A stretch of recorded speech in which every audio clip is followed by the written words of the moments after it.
Sigma. Gotta get those levels right. I'm a Sigma. I go out. I don't even. Here we go. Man Swoo. Oh, fuck, blew it.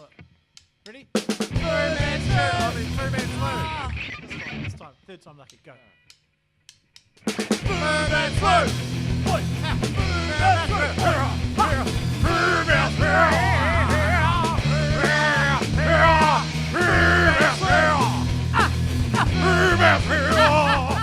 Nervous?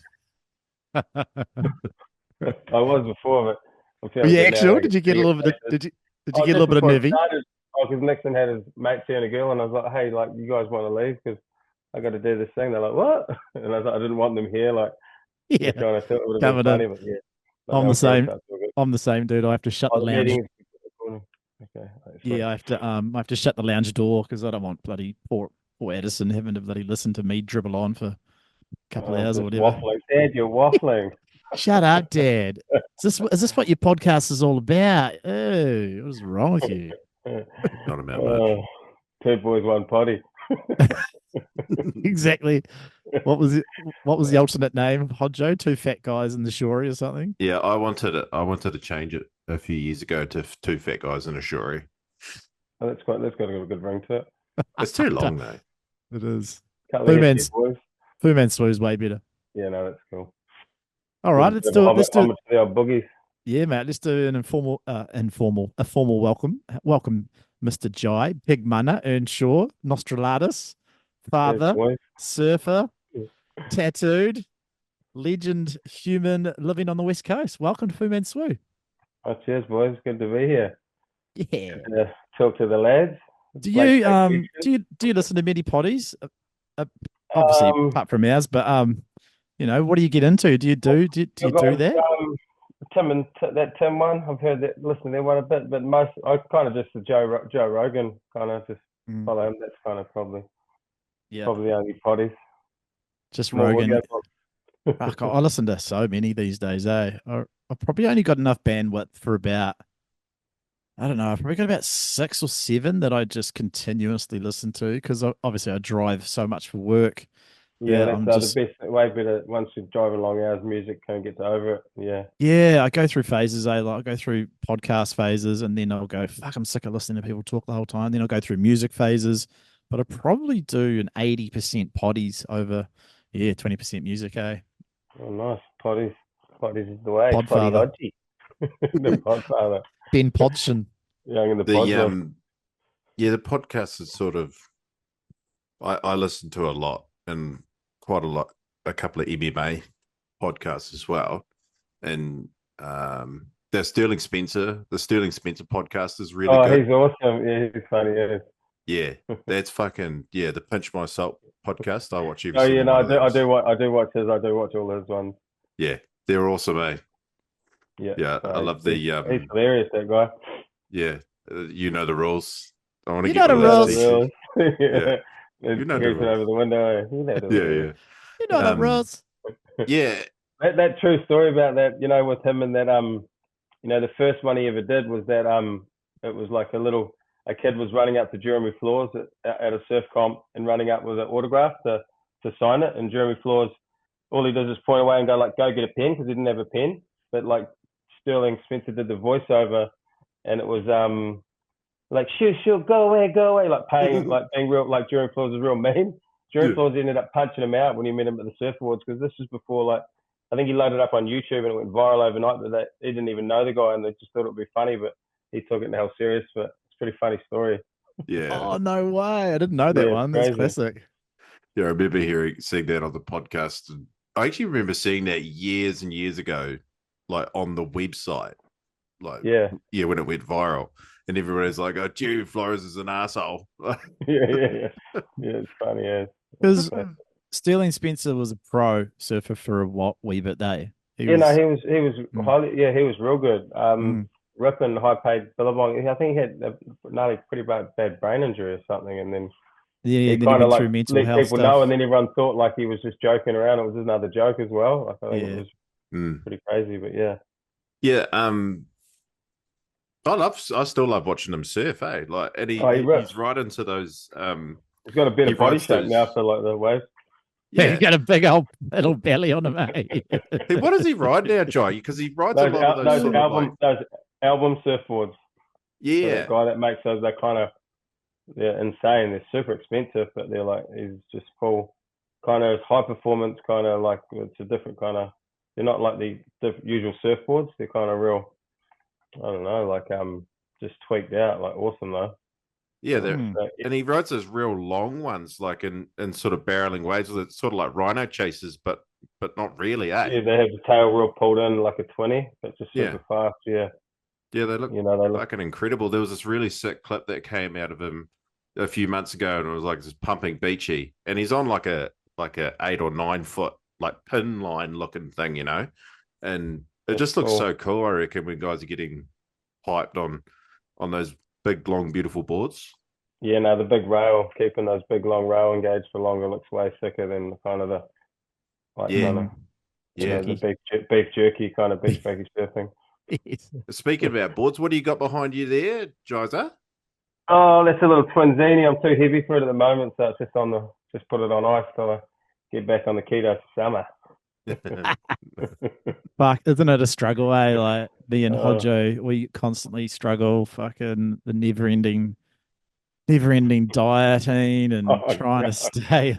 You've gone through it too, though. You've gone through it too. I go up and down, just like when I was what was it? This time last year, I can't remember what. Yeah, no, I would have been like around 75, 80 kilos or something. Or it's trim, but way trimmer. But it was because I was just I had the keto. I started that keto, and just like that was once I got on that journey. But I had to be so serious about it, so there was no sugar, no carbs, and if I kept strict, I was good. And it was like that. It's because I had the nationals. I wanted to do the nationals, and there was a few comps I wanted to do really well, and that were going to be down here. So I had like a goal, and if I have a goal, I find it way easier to like kind of like stay strict on it. And then I went full on, and then after I did all the comps and kind of achieved what I wanted, I was like, oh, okay, like have some naughty food and that, and then just like it was a cheat day after cheat day until hey, what happened? The blowout, eh? Just bloated, but I'll drop it. That happened to me in 2020, man. Jolin got me on keto hard, and I lost a ton of weight like back in 2018. That was that summer we were surfing in boardies, heaps of Blaketown and that. And the last day of November, you guys should have wrote a song about that. Boardies in November. My God. Boardies in November.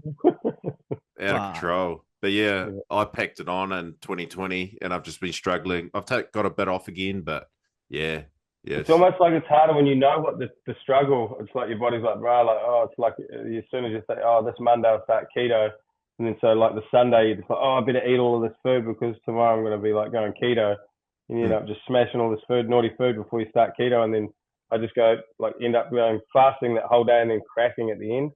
It's like, and then it's like hard to get into it's like you got to dive into that keto kind of.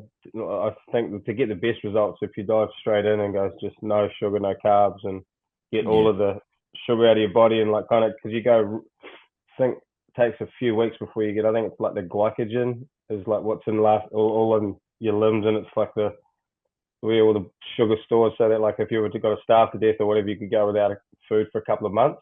But you have to get all of that out, and the only way you get it out was like exercise and no sugar, no carbs, and kind of fasting. But the first couple of weeks are hard, but once you get through that, and then your body's like, it needs energy, and you're not going to get it from the sugar and carbs. You get the blood goes into the fat goes into the blood, and then you get ketosis, bro. You can actually feel your body burning the fat.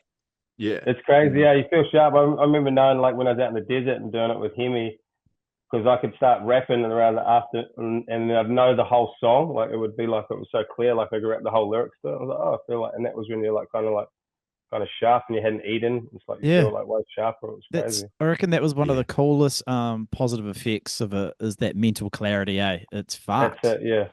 Like if you're eating clean and then you fast till like 12 or 1. You just like the morning, you're just fucking so sharp and onto it. Like the coffee is, you have a coffee when you've been doing that, and it's like, whoo, flying. And then you have those bulletproof coffees too, with like the with a bit of butter or coconut oil. Yeah, the NCT oil and the creme. You have that. I had my first 24-hour fast yesterday, ever. Oh, that's good. What? Yeah, I loved it, eh? I was so stoked to get to the end of it. And I want to talk to you about that too. How was the mental, because your brain starts playing tricks on you, eh? Did you get that?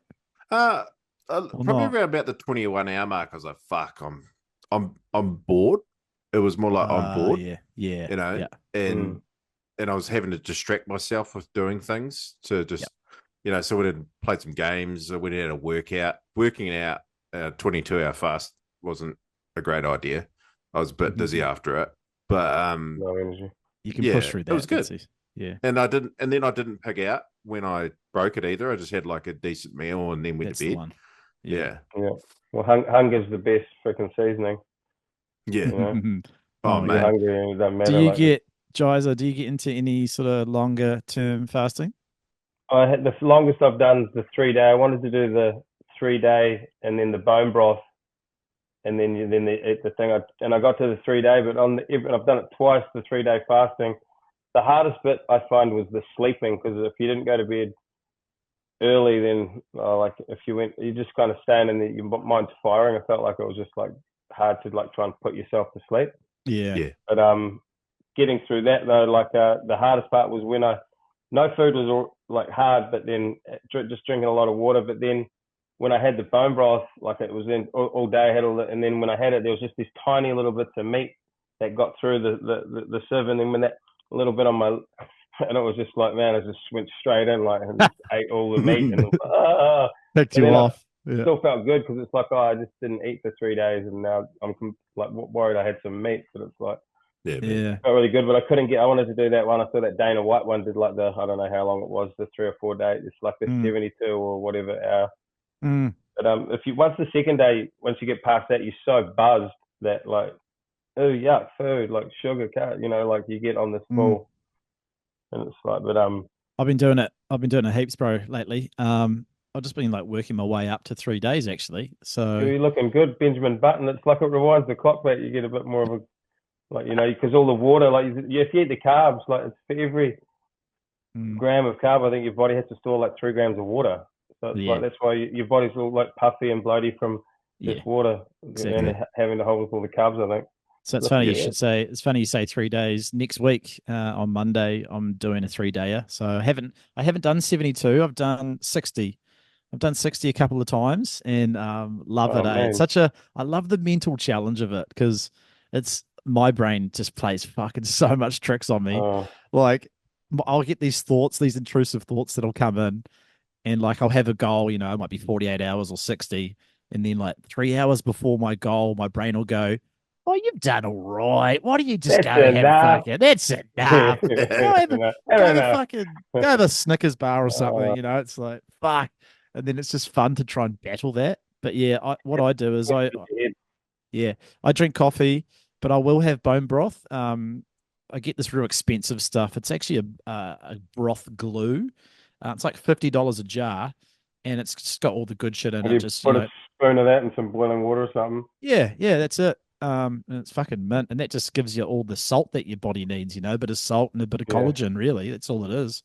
The gnarly, I was doing that when I was on the Goldy, and I was doing a heap of training, but I was also doing that bikram's yoga, like doing the yoga in the hot room. Fuck. Yeah. And my mate bought this pass, Shawnee, and it was for I think like 18 days, and you got like, he paid for both of us, and you could go for like 18 days, but he goes, let's try and do every day. I think we got to like the 14th to 15th day, and the chick was tripping out on us going, because some classes were just me, him, and her, and we were like, oh, but like the sweat that you would do and the mental, like if you talk about mental gnarliness, it was hit, because you're just staring at yourself in a mirror so hotly, just in a pair of shorts, and you're like, but it's like hectic, like how like I found it, like you do that, it's like help you with like big wave surfing we're real uncomfortable, knowing you can just get out of it kind of thing, you know, or not having to go out kind of thing. Yeah. How long were those Bikram sessions for? Oh, way too long, like over an hour, and like super hot, you know. So like but the gnarly thing that started messing with me, like after I was doing that, because I was doing the keto, I wouldn't have the electrolytes that they were saying to have in this. My mate was having, because they had sugar in them, glucose. So then I was just thinking I'll just keep drinking water and but it was like doing the worst, because like once you lose all those minerals, you keep drinking more water, you're actually diluting what minerals you have left, make you feel worse. So I started standing up and like almost passing out, dizzy, like what the hell, like feeling so fit, but then like having these such low levels, and it was because I didn't have any salt. like if you just put a little bit of salt in your water, it would have been fine. As soon as I did that show, I watched this Dr. Berg thing, and but he was salt, and just like bang, it was like this way better. Sodium. It's what a lot of those ultra athletes will use. So that sodium pouches in that, just hammer those during those huge runs. Like Pakey does that when he does those ultra marathons and that. All for the recovery, all that stuff. So good, but that's one thing I don't think I'll ever do is ultra marathons. No, thank you. David Goggins. Not for me. Not for me. Fasting's hard enough. Sorry, Hodjo, cut you off.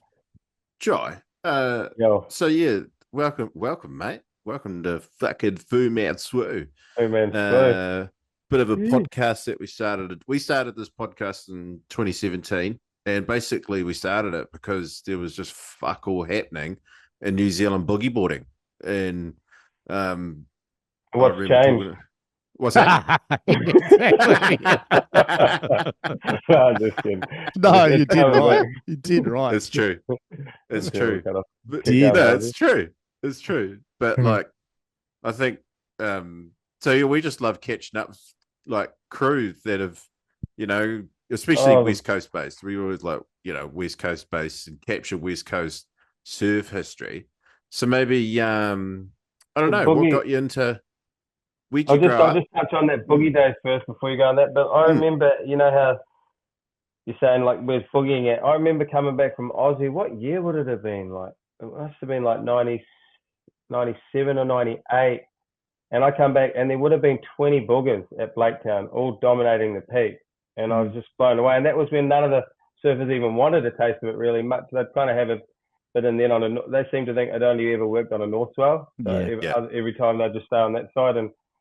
But no, like the boogieing back then, that was like the full crazy. Like I guess it would have been the 90s or late 90s, early 2000s. It was like boogie madness. Massive. Especially the wedge was so good then for it too. Like I remember days when you could actually catch white water off the side into chip-ins, like it was proper wedge.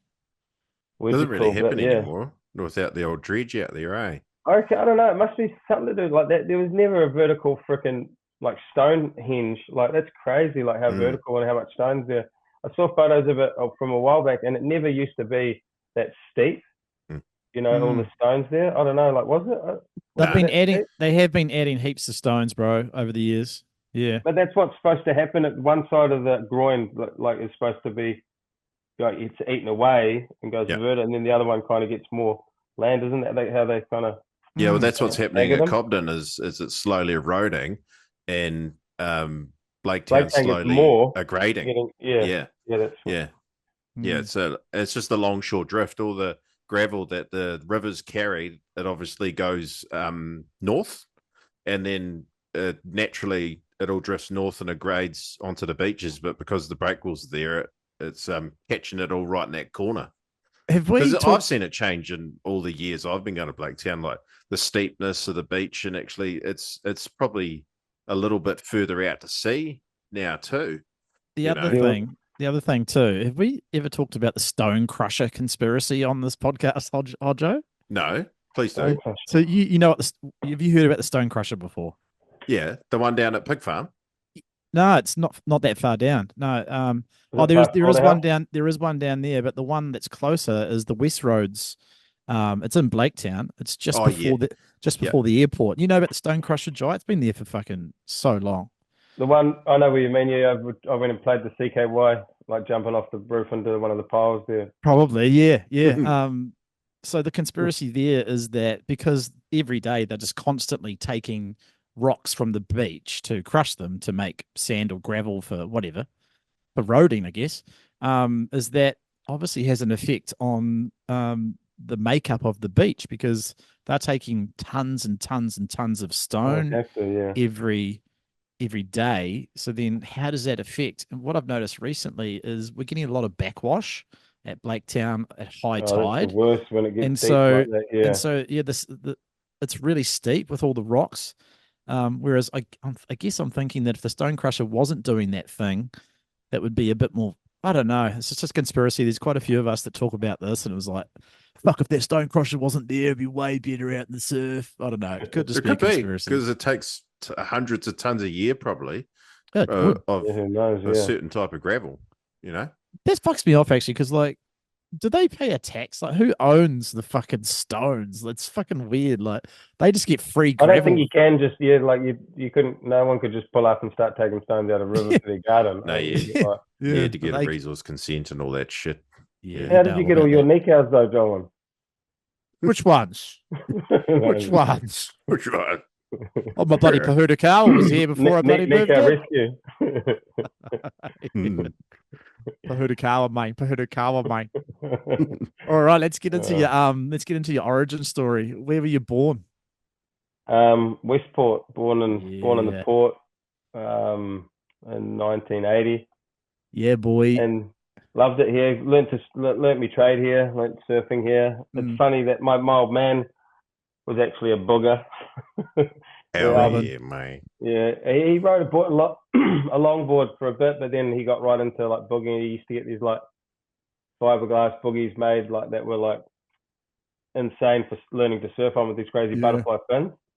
Yeah. So then I think I learned to surf on a boogie. So like he would come in from a surf. I used to hang out in the car for hours, and then it used to get boring. The best part was he'd come in, and then I'd run down. He'd go, "You want to go?" And he'd push me in the shorey on this little boogie, and I was like, "Oh, this is the best part of the whole time." Like, you know, I need a board, you know, and then that was how I kind of got into it, just from pure boredom at the beach for hours, you know. And I think that's the best way. You kind of pick it up on your own. So when did you get your first proper stand up? I think I would have been like 7 years old or 8 years old for Christmas. I got like this big single fin. It was epic. It was this red board on the top with yellow checkers, and then the bottom it had this big lightning bolt with AC/DC on it. I've seen photos of that. Single fin. Yeah, it was.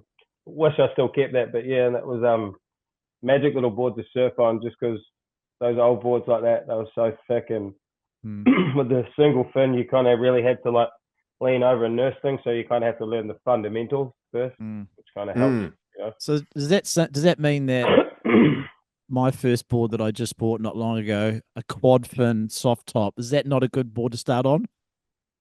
No, that's fine, because you kind of want just like for surfing, you want the easy pop up and the solidness. Did you get one of those beaters? Yeah, I did. Yeah, I did. Yeah, no, that's sweet. They're hard to surf though. They're not like that's what I'm saying. That's what I'm saying. Like a normal surfboard. Oh, Joe, I can tell you, fucking lady. I was telling him, Joe, because you know he bought like a fucking 5'6" or something, and I said you got to start out in a mini mount. 5'8". It's a 5'8". 5'8". You got to start out in a mini mount. Do that for like a year. Hard, yeah. I know. Everyone told me to do that. I was like, nah. Yeah, it's just the pop ups, because it's just the pop ups. The more board, the more stable. The less board, the harder it is to. You have to be more accurate, and if you're not used to pop it up real quick all the time, then. I do have a story about Joel and Joe. Pop up. Yeah, it was years ago. He didn't even get up. We're at Cobden, and it was a small day, and I said and I had my 8-foot soft top, and I said just fucking take that out, you know, just paddle out, and it was a bit of a paddle. It was like a, you know, typical sort of Cobden, and I don't think I had a leash, and Joel was already shitting because he didn't want to surf an 8-foot soft top, and he got out the back, and he was completely fucked because you actually have to paddle, and he was having a go at me. And then a bit of a set comes through, and he starts losing it, and he's just back to the beach. Didn't even catch a wave. Just fucking. It was so funny. Couldn't duck dive that fucking beast. You stood up that time I was down with you, and you were goofy footed. I remember. Yeah, right, I am goofy. And you said to me that was the first time I think I'd surfed or something. I was like, you stood up goofy and you dropped knee natural. I was like, that's like, yeah. A lot of people do that. How do you skateboard though? Natural? Goofy. Hey. Yeah, snowboard goofy, stand up goofy, and skateboard. And then like there's so many people like that. Fred Boog. Thing, is that? It's a Scottish thing, is it? McLeod. Fucking one hand, the other hand. I don't matter. Doesn't matter.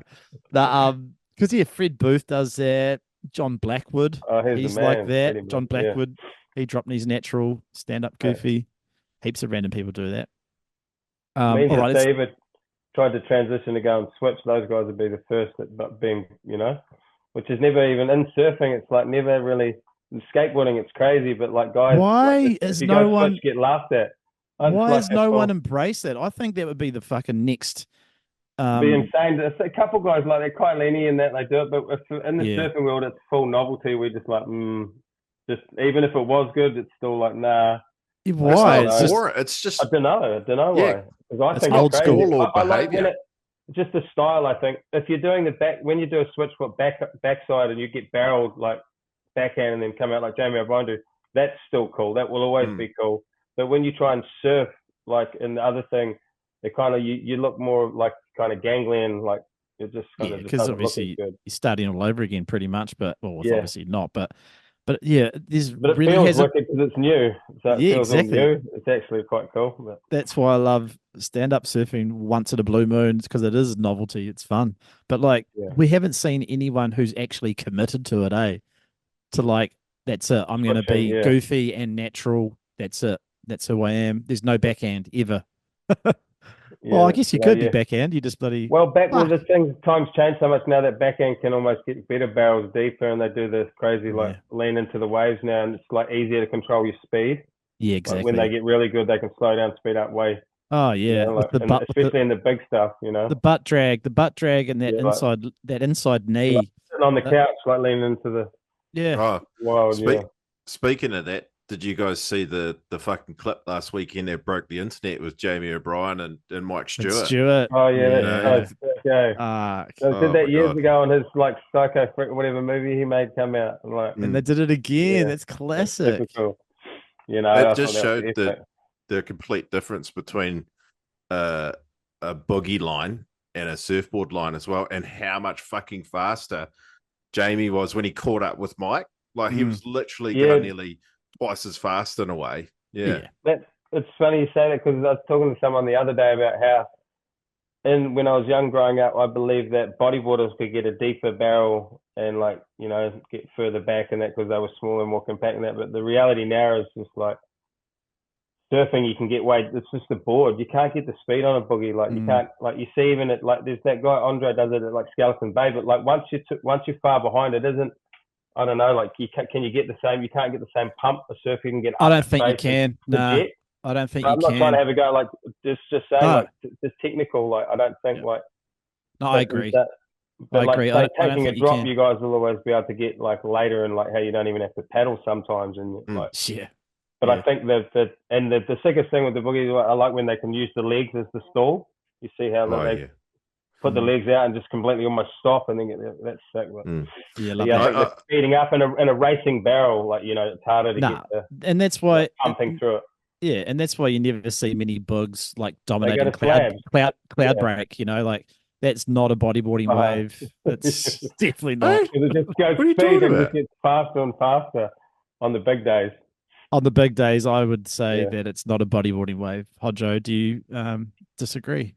Oh, I've seen Kingy out there on pretty massive days, dominating it, making big barrels. Same with Mike Stewart. There'd be a few guys getting crazy barrels that could do it, but I'd say that would be quite, I don't know, like, how big can your boogie be? How big do they get them to, like, when it gets like 20 foot, like, or 10, 15 foot? Yeah, it doesn't go. It doesn't go that much bigger. Like, if anything, some guys go smaller on the real pitchy slabby ones, because they can make micro adjustments on the bottom turn and the barrel. But yeah, you don't see many step ups, in the boogie world, hardly at all. No, they've tried it with like hard bottoms and that for the real big waves, because you hit the bumps and you just fly off like a fucking frog. Yeah, but it's just not a craft that's suited to it. It has to be hollow. If it's not hollow and short, you see them at shippies is crazy though. The steps make the stickers. It's just so much water sucking up the face. Oh mate, fuck those Tassie boys. Fuck, there's a solid crew down there, boogies and stand-ups. That step, that fucking. Well, sometimes there's two steps. It's so hectic. I've seen you do see days where it looks like when they get that like kind of chipping out but you know you still have to commit, but you can get that like kind of looks like a nice line. And then sometimes without the step, but then by the time you get around, it just looks like you just face with like whatever it's doing. You kind of I reckon surfboards have caught up too, because for years and years, surfboards were way too short and way too narrow and thin. They were just like banana boards, just with Yeah. Slater, and then getting thinner and like narrow and like just longer and just crazy. Yeah, definitely. Yeah, and everybody's woken up to, shorter, wider, and a bit thicker as a general template, and you go from there, eh? Yeah, just not so much board anymore. Yeah, and the curve, like if you're surfing those really curvy boards, they work really good in the pocket, but as soon as you come out of the pocket, it's just like there's so much. They're just like pushing water. If you have a flatter board, it'll go over the dead sections and carry speed, and so you'll lose control getting those other kind of boards with the flatter rocker.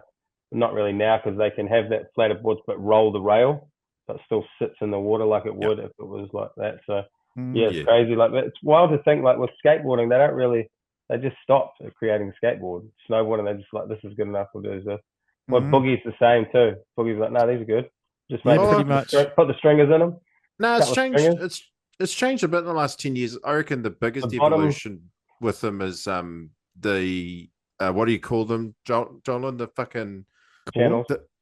The like full board channels, like the whole way from nose to tip. Like the concave. Contour, the concave and contour. Yeah. Yep. Because I've noticed a massive difference in, especially when you're a bigger guy. I've started riding those full channeled boards, and that might be like a quad concave, literally like 4 concaves. And when I'm on a wave, I actually feel a bit of lift if you're here, feel way more of a lift and way more speed. Yeah. I don't know. My point of view on that is I don't think the boog has changed much in the last 20 years. There's just been changes in cores, and little gimmicky things like what you were talking about, Hodjo, but also channels and little grippy things here and there. But I think like a skateboard, it's no one's really. This is it. I like the fact that you can have the same thing as your heroes riding. Like we can't have that with Slater. You can get the same board, but not really, But like booging and skateboarding, it feels like they'd be riding a stock board. They're not specifically made. Custom. They do get custom. Yeah, they do. Oh, but okay. it's very similar. Like you can pick up a. So you couldn't get You couldn't get a Mike Stewart. Like you could buy a Mike Stewart board, but that'll be his stock version. Okay, yeah. So they do get the customs. Yeah. Hey Jai, when did you catch the bug? Like, you got into it when you were 6 or 7, on the beach, fucking around. But when did you catch the bug? The bug. It's just I don't know. Like I remember like being fully into it, and when I got the surfboard, I think one of the best days, I think, that with the bug, or what changed for me, was when I started to get along the face. Like I could start to tick, because I was riding a skateboard at the time, and I used to do like little kickoffs in the like driveway, like pretend I'm doing like little ears, and then I could stand up and go along just on the white water, and I started tic-tacking and that. But I did that maybe for a while, and then I remember smaller day at the tip, getting a little like double up, and I got onto the face, and I started to tic-tac on the wall, and I like started to go up and down and go whoa like that, and then when I kicked down, I let out, and the surfer Brent Cargill come up to me and goes, "Fuck, you're gonna be good when you're older," and just like that right then and there was like nice. It was the bag. I was like, yeah, whoa. bag. And I remember telling my old man, and he was like, "You should have told him you're good now. What did you say?" And I was like, I just didn't say it. I was like, "We're off." Yeah. So your dad was from Westport too, eh? Yeah. Originally. Yeah. We lived kind of out in the country between a couple of farms, which was cool, like out there. All the animals and stuff like that was good. Yeah. So like, I know exactly when you came down to Greymouth, because I'll never forget the first day that Jai came to Greymouth Intermediate. I keep down there, brother. Did you move down to Greymouth, did you, Jai, when you were like around intermediate age? Yeah. So why did you do that? Was it for Dad's work, was it? No, he slept with the babysitter. The old man, like, Dad's freaking fucking Mary's, eh? Yeah, so it was all good. We're living in Westport, and then he broke up with my mum, like did the dirty, and then mum moved to Christchurch, and I was just starting to get kind of right into my surfing, and I was horrified on how small and shitty Christchurch was, and I didn't really know anyone there. I vibed with one kid, Izzy, and a couple of other kids, but I did like 6 months there, and I went super naughty with the wrong, like, this was like the homie days started just happening.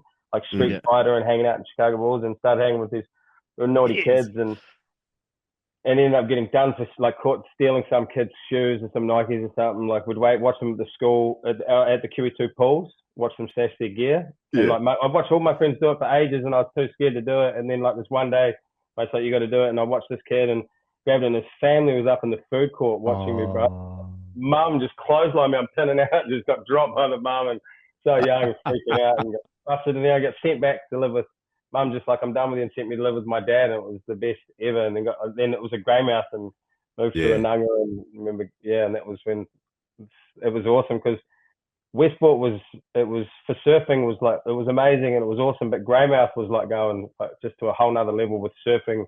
Like the waves were way like more advanced, kind of gnarly, and then also the surfers were so much better. And like Gareth Royal was just like the man, and Hayden Mahariki, he was sick of style, and then there was Phil Harris and but there was just such a real good surfing gene pool there, you know. Back in the early 90s was gnarly, you know, for how good they were there back then. Yeah, they used to do well, on the like circuit, New Zealand circuit, didn't they? Dominant, yeah. But no, how's this one, Hodjo? I'll never forget it. Like, was it? I'll get was to it intermediate days. So. Yeah, was it Form 1 or Form 2 that you came? I think it was Form 2. Form 2, I think I came, and then the next year did we do third form at high school? I can't remember. I don't know if I did half a year at intermediate and then maybe a whole year. Yeah. So I think you came in halfway through Form 2. So this would have been 1992. And the whole school was like, "Oh, there's a new kid here. His name's Jai, and he's a surfer from Westport." And we're like, "Oh, what?" Fucking, because we weren't even Westport back then was in Westport. Yeah, Westport. Oh, piss fringed out. And he fully had the piss fringe, bro. He had the full like bro. He had the piss fringe when you first came. It was like dyed blonde, full piss fringe. It was amazing.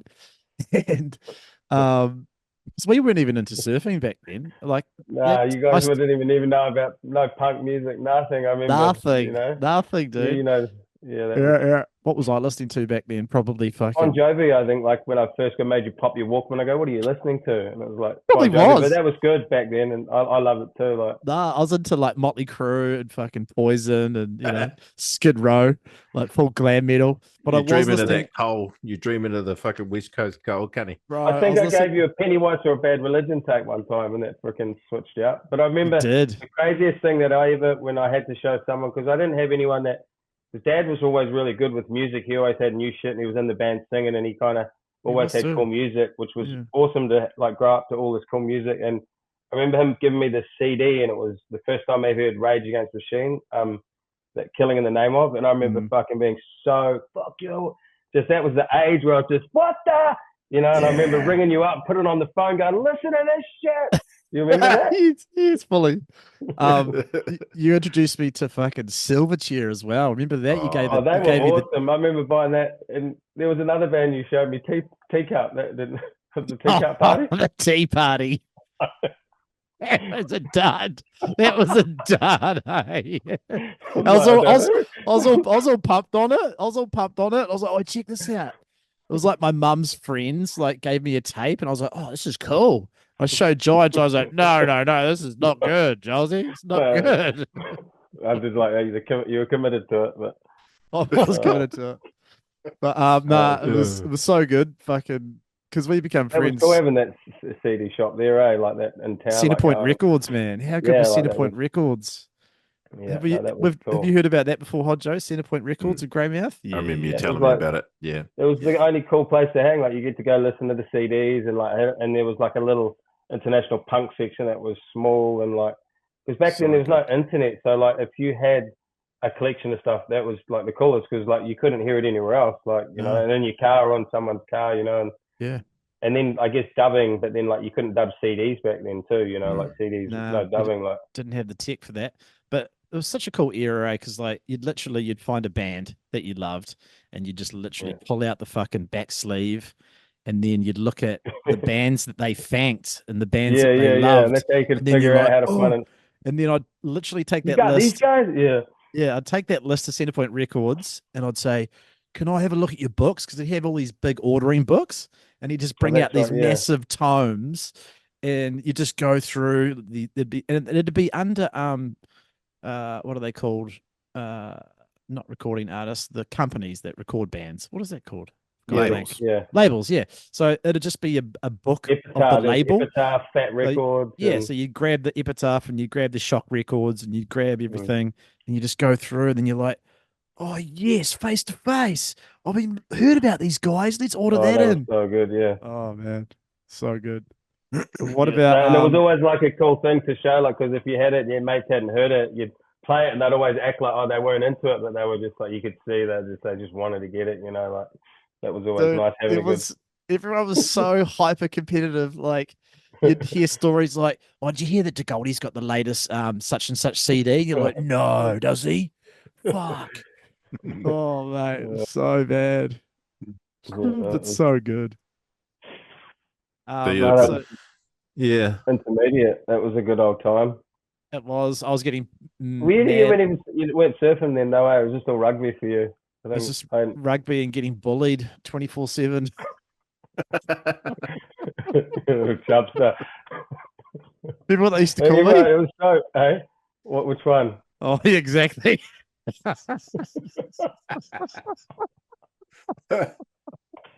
Oh mate, I went through some dark times though. Because it was you had to be so good at paying out if you were like insecure about yourself.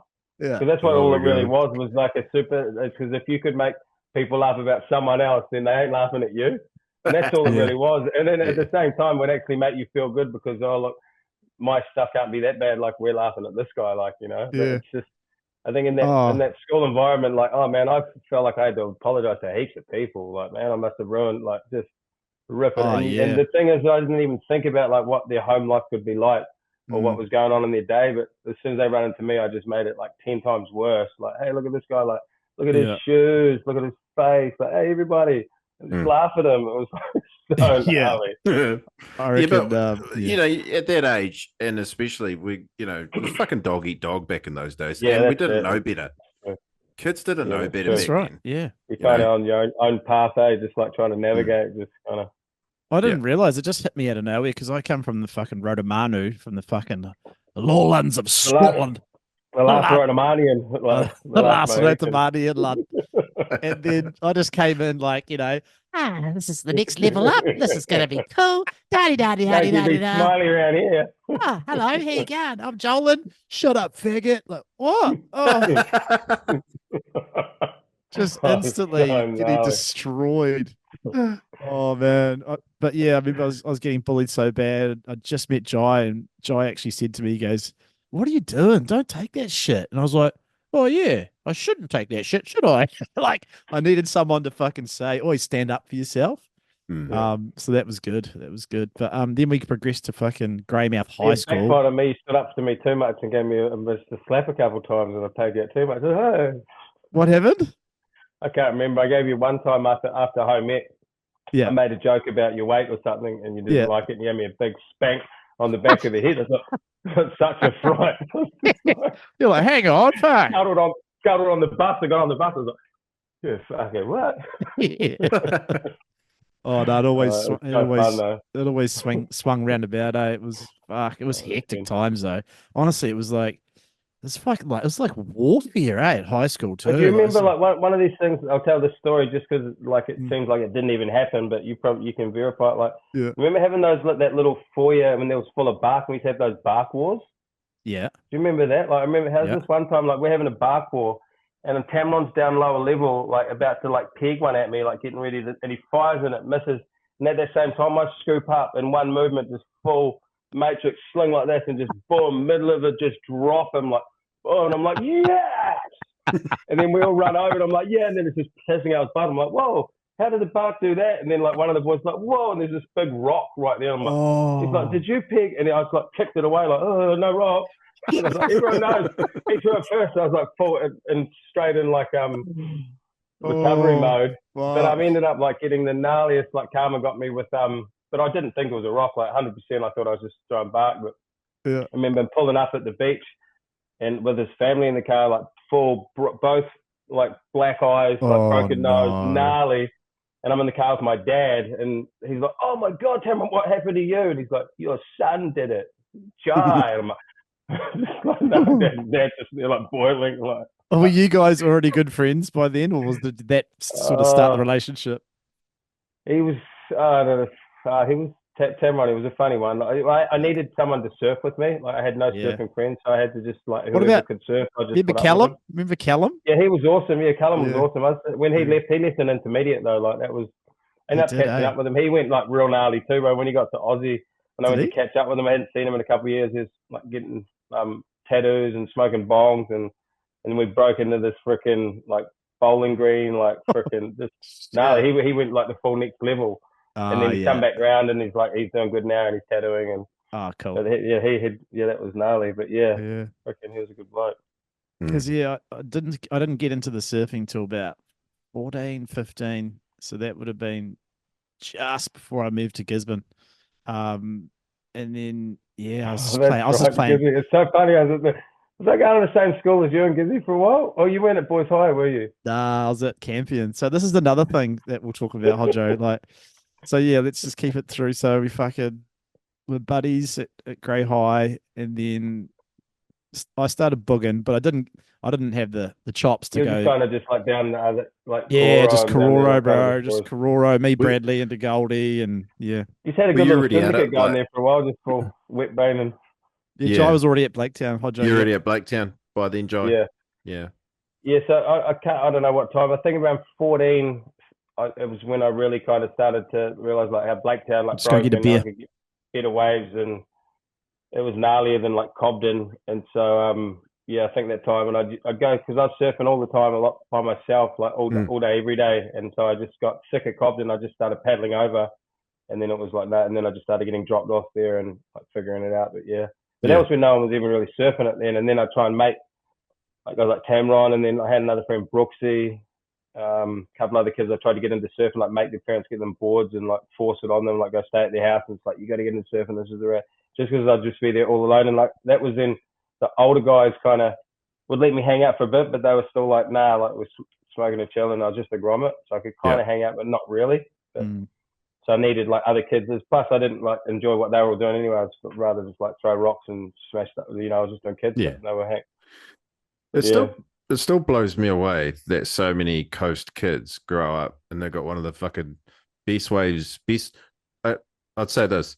Some of the best surf setups in the country, most consistent surf setups in the country, and they just don't get it. They don't know, and it's fucking right here in your doorstep. 95% of the kids just look at it and don't even realize what's going on. Yeah.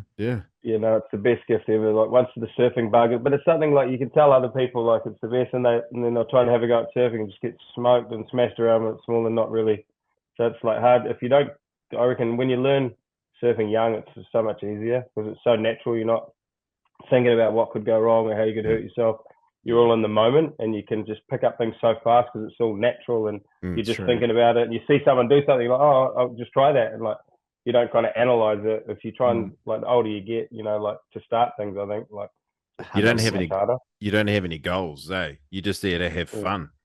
I remember that. Yeah, that's it. I started getting on the boog when I was like 7 or 8, and up in kikes, and fucking there was no goal in mind. It was just I'm out there to have a good time with my mates. And I was, you were saying that story about how your first sort of trim across, the wall. I'll still never forget that on a book. And then this first time I did it on a surfboard as well. And that was the same thing, the bug. I was like, this is me. I'm done. Rest of my life. Yeah. Yeah, we're lucky. We're lucky that this because if you don't have like surfing, and it's one thing too, like it's so natural. But to stay at any kind of level, you kind of can't be doing too much other stuff as well. So it kind of maintains it's such a good balance in your life, because the more you stay out of the water, I feel you talk about those voices that you jump off the rock at Blaketown when it's 6 foot and you haven't surfed for a while, man. It feels like intense, and you're like, and there's so many voices going on here. Go, you're not ready. It's going to waste you. You're too wide. Paddle over here.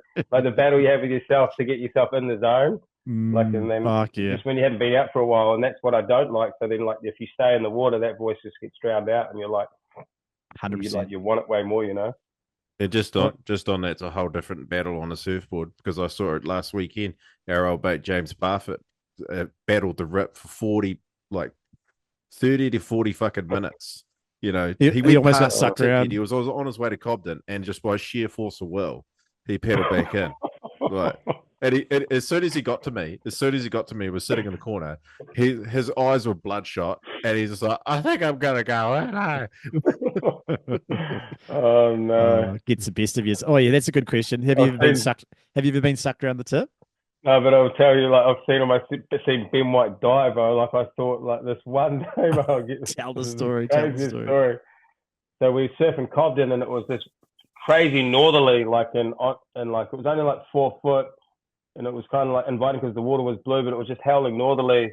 Might have been a bit bigger. It was breaking quite far out, and when we jumped off the rocks and paddled out, the swell was so north that it was like pushing us into the rocks. And like it was so gnarly. When we tried to get out the back, we realized like we was just so out of our league. There was so much water moving. It was bigger than we thought, and it was just that all of the water was rushing to the rocks, but then sucking out. It was like a reverse rip. It never like it was usually like that at Cobden. It was just like a bad series of events. And I was like, it was only because I was like been surfing a bit longer that I figured out like this is so serious. And I paddled like so gnarly, and just randomly I was praying to God like because I was like we're gonna die. Like it was the river was flooded too. Like it was just crazy where it was pushing us, and like. I'm looking at Ben and he was just freaking. And I managed this weird one, like from the south. I got a chip and bellyboarded like all the way and then got like a thing up to the rocks and then like ran up the rocks. And I'm like going to ring like rescue, like going to have to like rescue, like what's going to happen to Ben. And like I got around to the top and then it took me so long to get up the rocks and come around. And then I'm thinking in my mind, like, how am I going to tell his mum, like your son's like dead, you know? It was so hectic. Like, I can't even get. This is what I was thinking though. It was so gnarly. And I got around, there was a guy on a bike. I was like, I've lost my friend. He's like, where was he? I was like, he was way out there. And he goes, I saw a guy come up the river. I've never seen that before. And he got pushed around into the river and managed to hug the wall in the trap because it was like some north. And then he'd come in the riverway. But like, that was. He come up the fucking wave trap. Come up the river, yeah. That's fucking wild for Cobden because, you know, it's always. Cobden. Yeah. It's always pushing in, right? Yeah. That makes sense though. It makes sense, like on a northerly swell with the river flood. And there's nowhere to go. There's nowhere to go. Fuck that. It sounds hectic. True or false? This story for you, Jai. Surfing at Blaketown in front of the Blaketown Boogs. Did you or did you not?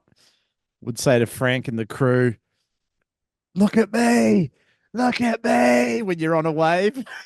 True or false? Yeah, because I've seen Frank and them before, like when I'm backdooring or pulling in, like turn his neck and like, what was he not trying to watch? Like it was so like competitive, like no one would want to see each other get a good one, you know.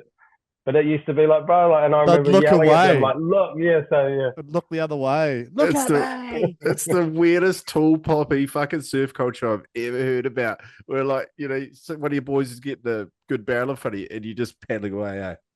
Look, I took it to another level and I got on the boogie to prove like, oh, bro, I can do an ARS, you guys aren't. And then I tried it out for a little bit of a summer with Hemi at one bit and got an ARS even on footage.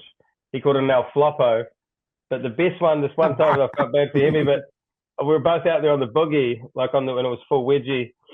And he took off and I dropped it on him and just because he was down lower, it made me stay high and I come up and did this like backflip thing off it and like whatever it was, backflip spin and landed, and it was right when two of the boys had pulled up. I think it was like Bromley and maybe Hamish. And it was the best move I'd ever done on the book. And I'm looking up and they were just like so horrified. They would have been, eh? Probably might have another story about that one. Yeah, I put that one out there. I remember What about you? What about, because you were saying before you used to hang out with the older crew, at KBC. What about the parties? Have you got any good fucking... You would have been to a few good parties at KBC back in the day, eh? Heaps of freaking crazy ones. Heaps of naughty ones that I don't want to talk about it myself and them, but one other one. That like when it was when Gareth first hooked up with Charlotte. I remember we all left the party. Oh, this sounds like full deviant, but it wasn't my idea. But we all left the party at the clubhouse at KBC, and we got halfway down the road, and Brooksy's like, "Why didn't Gareth and Charlotte come? What do you think they're doing?" I was like, "What do you mean?" He goes, "Let's go back." So we snuck back to the club room. and we snuck all the way back to the door, and like we cracked it open, and like he's like up on the stage, just going at it, Banging. he's just freaking out, like, no, we need to get closer. And I'm like, no. And he's like, open the door, and there's a potbelly fire, and we like crawled right up got behind the fire like this until like she saw us. Like, hey, get out of here! Disgusting. Like, Brooks, you forgot something.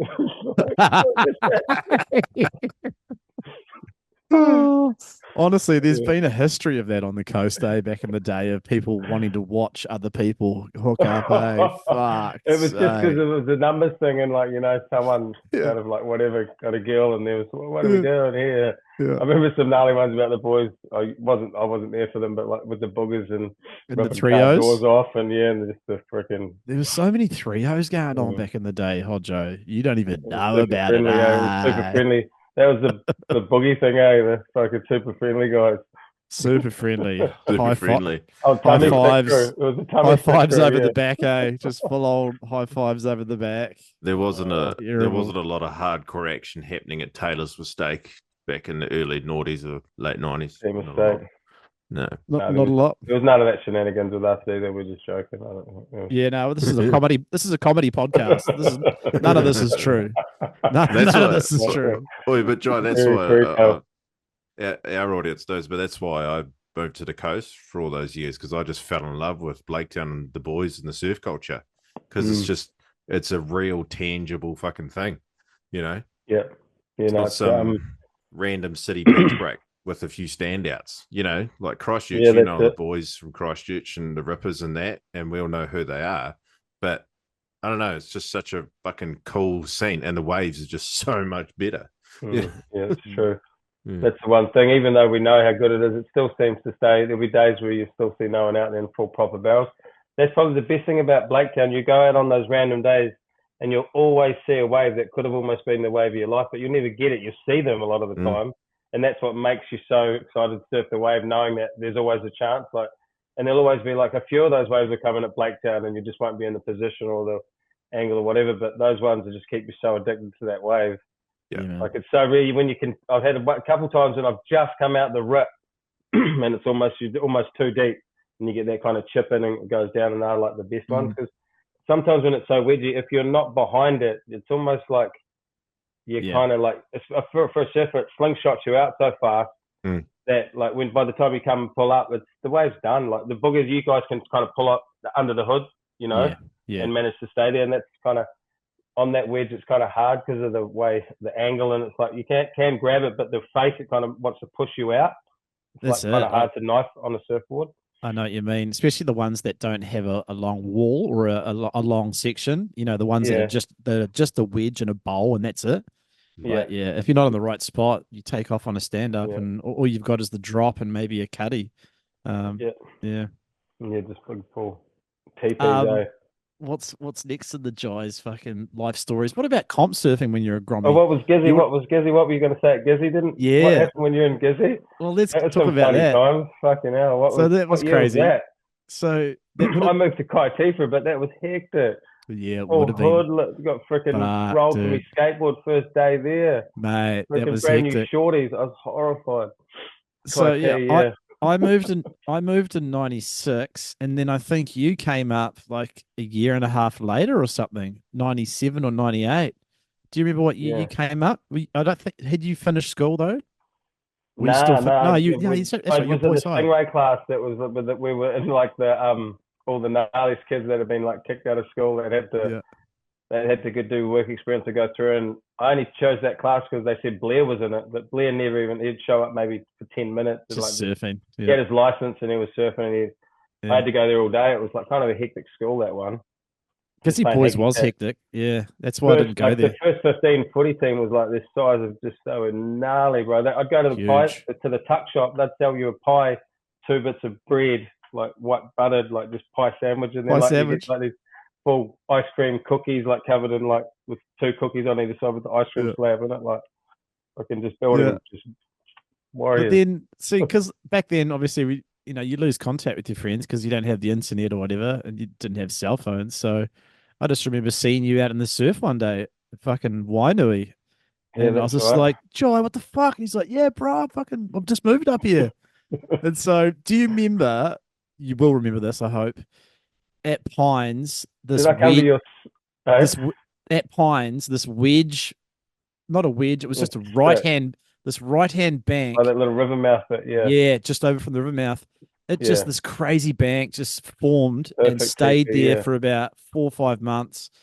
It was fucking incredible, bro. Oh, It was like so good with the pumping. kids. When it breaks on the East Coast, it's so much more perfect than the West Coast. We get such raw. Again, it'll be perfect for a little bit, but only with the tide and the perfect. It'll be that right for whatever. But on the East Coast, it feels like it can just be, It'll pump all day. It can pump for like 4 days in a row, just all through the tides. You Must just choose so much the deeper water. Maybe I don't know how it works. I think it's just different sea, different coastline, It's just right? you took like just the East Coast in general. It's so much softer, like the environment. It's not wild and rugged, and Can you say the East Coast of New Zealand's just one coast though? Because like Christchurch is very different to Gisborne in my brain. Yeah, that's it. Well, I don't know. Like, and then Dunedin picks up so much swell too, doesn't it? Yeah, I don't think you can call east as east. Hey. Yeah, but we just don't get the weather systems like the West Coast. Like, what keeps me sane over here is the fact that every now and again I'll score those really perfect fun waves. You get a couple of days of it. It's like fucking so worth it. Now that you can see it so far out almost. Yeah. Hopefully Whereas those nice ones this summer. Yeah. Whereas on the coast, you just got to be on it, checking it all the time, because it could be pumping when you pull up and you're like, what the fuck? It's pumping. Like I've seen that so many times at Blaketown. Like you wouldn't expect it. Yeah. Well, I just remembered something about Gisborne too. You were fucking notorious for nicking CDs too, bro, and fucking bullshit. You were so. No, I reckon you stole them. I reckon you stole about 3 or 4 of my CDs. You probably still got them somewhere in there, probably somewhere out the back. I used to do that too. I used to nick. I might have borrowed a couple, but I wouldn't intentionally take them from you. I just freaking borrowed a couple. I think I remember. It might have been go turn your light on. You're turning into Gollum in your little cave. I'll turn the lights on soon, bro. I'll turn the lights on soon. What was I going to say?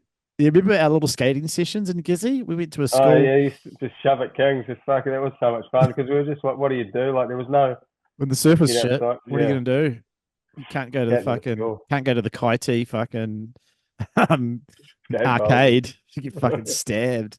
How gnarly was it just going past like that down that street and just that like Mongrel Mob Street? So hectic, dude, it's a whole nother world up there, eh? Yeah, you go, and but then like when I moved out to Wainui, was staying with the Quins. It's like you don't even see that. I just drove past it every day. Like wasn't even. Well, that was crazy. I was so lucky out there.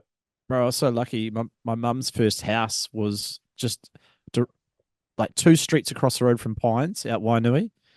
And I didn't realize when you were at the house in town though when I was there, wasn't it? Well, yeah. So that was mum's second or third house. She went through about 5 houses. But yeah, my first house was in Wainui. It was a rental and I wanted to stay there. But when I first got there, bro, I was depressed because like it was the best weather ever. And I was obviously missing home. And I could go down across the beach every day and it'd be flat because I moved there in the middle of summer. And I was just like, this place fucking sucks. I thought this place was like the doldrums. I get flat for months, it would literally be flat for like 3 to 4 weeks in a row, dude, where you just wouldn't even get a swell. And I think it was probably about 10 or 12 days, and I was just like putting on weight. I was just like, fuck, this Gisborne sucks. And the next swell came. And it was just like pumping 2 to 3 foot shories at Pines. And I was how good were the shories up there? Pines the shories. So yeah, that was the cool thing about like that Wainui stretch, just because you had like you could get your own bank too, with no one around. Your own bank. It's just like snails and all that stuff. Check Stock Route, then check Schools, then check Pines, then check Wales, and then Makarori. Sponge Bay, and even did you get any islands when you were there? Oh mate, I love the island. I love the island, bro. There's 4 different waves on that spot. That little lift when it comes in on the right angle was amazing, like little Cornelius. What about rock piles? Have you ever surfed rock piles? It's the right-handed. It's the first one. I've only seen footage of Maz ripping out there on it, but I haven't surfed it. I've surfed it twice. The biggest I surfed it was almost 3 feet, and It's fucking amazing, bro. That wave's epic. But the gnarly thing is, like, the first part of that wave, there's a fucking rock that sticks out, like a bit of reef. Yeah, it's right on the lineup. Right at the And start. there's one at the end too, isn't there? Yeah, there's one at the end as well. But like, if you get past that first section, it's like dreamy, crazy barrel. But I wish yeah, we I had more remember waves like that on the coast. Yeah, I remember seeing fucking your dad and you at Sponge Bay one day. Your dad must have come up. Maybe was there a comp on or something? Yeah, that's right. The school Yeah. or something. How did you go in how did you go in the comp scene? Pretty good over the years though, eh? Like, what about when you were like in the teenage years? Get a few championships? Yeah. I did won all the nationals in that in the under 18s. I think like I won a few of the when I first started competing in the South Islands.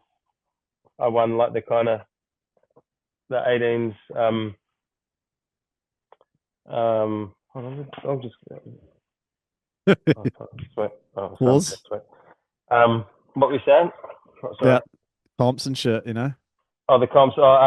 Yeah. So when I was young, I kind of won a lot of the comps in the South Islands, and did like really, really well. And then it wasn't until I went to school in Aussie and surfed with all those boys over there that when I came back, it was like I had kind of like felt like I had an edge like over all of the crew and just kind of just dominated the under 18s. Like I think one year I won every comp that I went in. I didn't lose any, and I did even get to this when I was so cocky too. I get to the comps and go, boys, it's over. Don't even bother. Don't even bother. And I remember Speedy Balls going, it's just so ruthless, and then just ripping in the mountain heat. But I was just that was what I used, and I got like labelled as like being like real cocky and arrogant. Cocky, yeah. That's what I used as my confidence because I needed that. Like if I said it to them and I did it, then I could back it up. You know what I mean? Manifest it too. Yeah, that's I feel like we're missing a spot here. So did you go to school in Aussie? Yeah, I did like 2 years at PBC. What's that? Palm Beach. Was that Palm Beach? I played the Sport Excellence. So that was when I left Greymouth. When I left, I think it would have been like third form. I left Greymouth or fourth form. Must have been fourth form. Or fourth. Yeah, fourth form. I went from fourth form to straight to school on the Goldie for 2 years. Wow, you've been fucking hanging out with and Goldy. then I came back and did school over here again, like just cruising. Was that for surfing on the Goldie, or was that with? Yeah. I sent my CV in. So it was like the first year they had like surfing as like in the curriculum. That was insane. Wow. Like meet at the beach on like a Monday, like at 7 a.m, and run like heat drills and like surfing all the way through it all.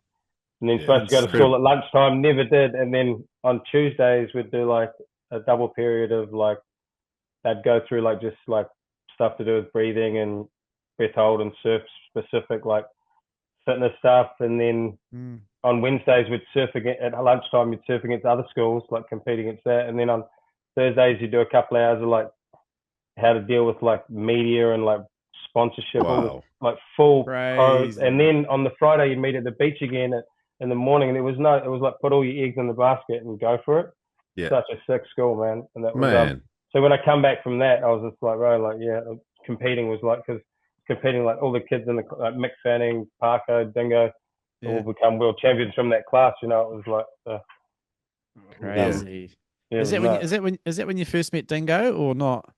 Yeah, like I'd seen him surfing over there out in the surf when I was younger, and that was when I first went to the Goldie, like when I was like 11 or 12. In my mind, I thought I was the best surfer at that age in the world because I hadn't seen anyone better than me. And then when I got over there, I saw Dingo at D-Bar, and I was so blown away by how good he was. I couldn't stop staring at him. I remember just staring at him, and he's just like to me in the lineup goes like that, and I was like, he goes. I was like, so rattled. And then like, next year I come over, he was surfing again, and I seen he was sponsored by Billabong, and by that time I'd got sponsored by Billabong too. So I kept paddling up to him. I wanted him to like talk to me or if he remembered me or anything, and he just turned around and was like, "How many kooks are out here?" And I was just like, It was mate. And then he's like just paddled off, and then like by the time I got back to school, there had been a couple of years in between. And when I found out that he had Māori blood in him, like he said, there was a surf ad in New Zealand that said Dingo Morrison, under 16 Australian champion, New Zealand heritage. I was like, whoa, he's Māori, because I thought he might have been because he was like dark skinned when we were surfing. And then I was like, oh, like so when I saw him when I got to school there, I went up to them as soon as we had the class. I went up to them. They said, "Oh, you have to find a partner," and I just went straight there, threw the ball and was like, "Let's partner up." And then I just like yeah, we become like best mates from there. Yeah. Oh man, he was nice mate to hang with. So he just like freaking like you thought I was gnarly at school. Like his stuff was on a whole nother level of like terrorizing like with you. Was he? Little shit. Yeah, crazy. He was good. He was like gnarly alpha with all of us. Like scared to say things in case like you get pulled up or just rinsed on it. But yeah. Funny. The first time we went surfing at at Devo, like I got my mum to pick us up and he dropped us off at Devo and we went paddled over and like in the tweed, where the bar is from Devo, he goes, "Oh, it's no good here, we'll paddle over to the other side." Yeah. And so he goes, "Oh, throw your board in," like he jumped in the river and then he goes, "Throw the board down." I threw my board down and then like when I jumped in, he's like, "Come on, come grab your board," and he just took it, just kept pushing it all the way out to the middle of the river. No. And I'm just all I'm thinking is sharks, and it just almost all the way made me swim until I was like pretty much crying. And that was like the first day hanging out with him. And he was just so gnarly. But he was just so good back then. Like I'd never seen anything like surfing. He was just amazing. Those years you had there and stuff, like those are the fucking golden years of pro surfing from when you're at school right through to like the mid noughties, well, I kept going back after I'd become friends with them all and that, and Mum kept living in Oz. I kind of kept going to Oz, but I always kind of did it here, there, and then I just kind of just moved over and lived there for ages. But I don't know, like I must have lived on the Gold for about 20 years or something. Fuck yeah, plus probably. That's crazy. Yeah, I did 10 years in the mine, so you're probably even more than that. Yeah. Did you do? It might be jumping a beat, but did you do it as a bit of a living for a bit, Jai? The old surfing? I got paid, when I come back, so I go to Aussie and then come back and do well here and make the New Zealand teams and go compete over. And like with the sponsorship, I got sponsored by Billabong with them for ages, and then sponsored by No Fair, and then MCD, and then at one stage I was getting sponsored by Eda, and and then a phone company. I got sponsored by a sick phone company, and then like your free phone. Yeah, but got a good living out of it. I got to travel. They paid for me to go all around the world surfing, and not really didn't like earn a living, but like it was a good living, Like got you by, so you could do. Yeah, got me by, and I could go over and spend a couple of months in Indo, and they'd pay for that, and then I'd get to go and then they'd pay for trips for me to go, like just do photos and videos, and which was what we wanted to do anyway, and which was really cool. That was like the heyday, so there was like a lot of money in the 90s in surfing. There was a lot man. There wasn't a lot of like labels too, so there was only the big ones, so there wasn't, and there was a lot of money going around, which was cool. Right. Yeah. I'll stay there, boys. I'll carry on. I'll just go sort this lighting out. Amazing lighting that it is. Yeah. No, that's sick. So what so you went from so did you finish a high school at Gizzy and then sort of make your way over to I don't know how long for all those years?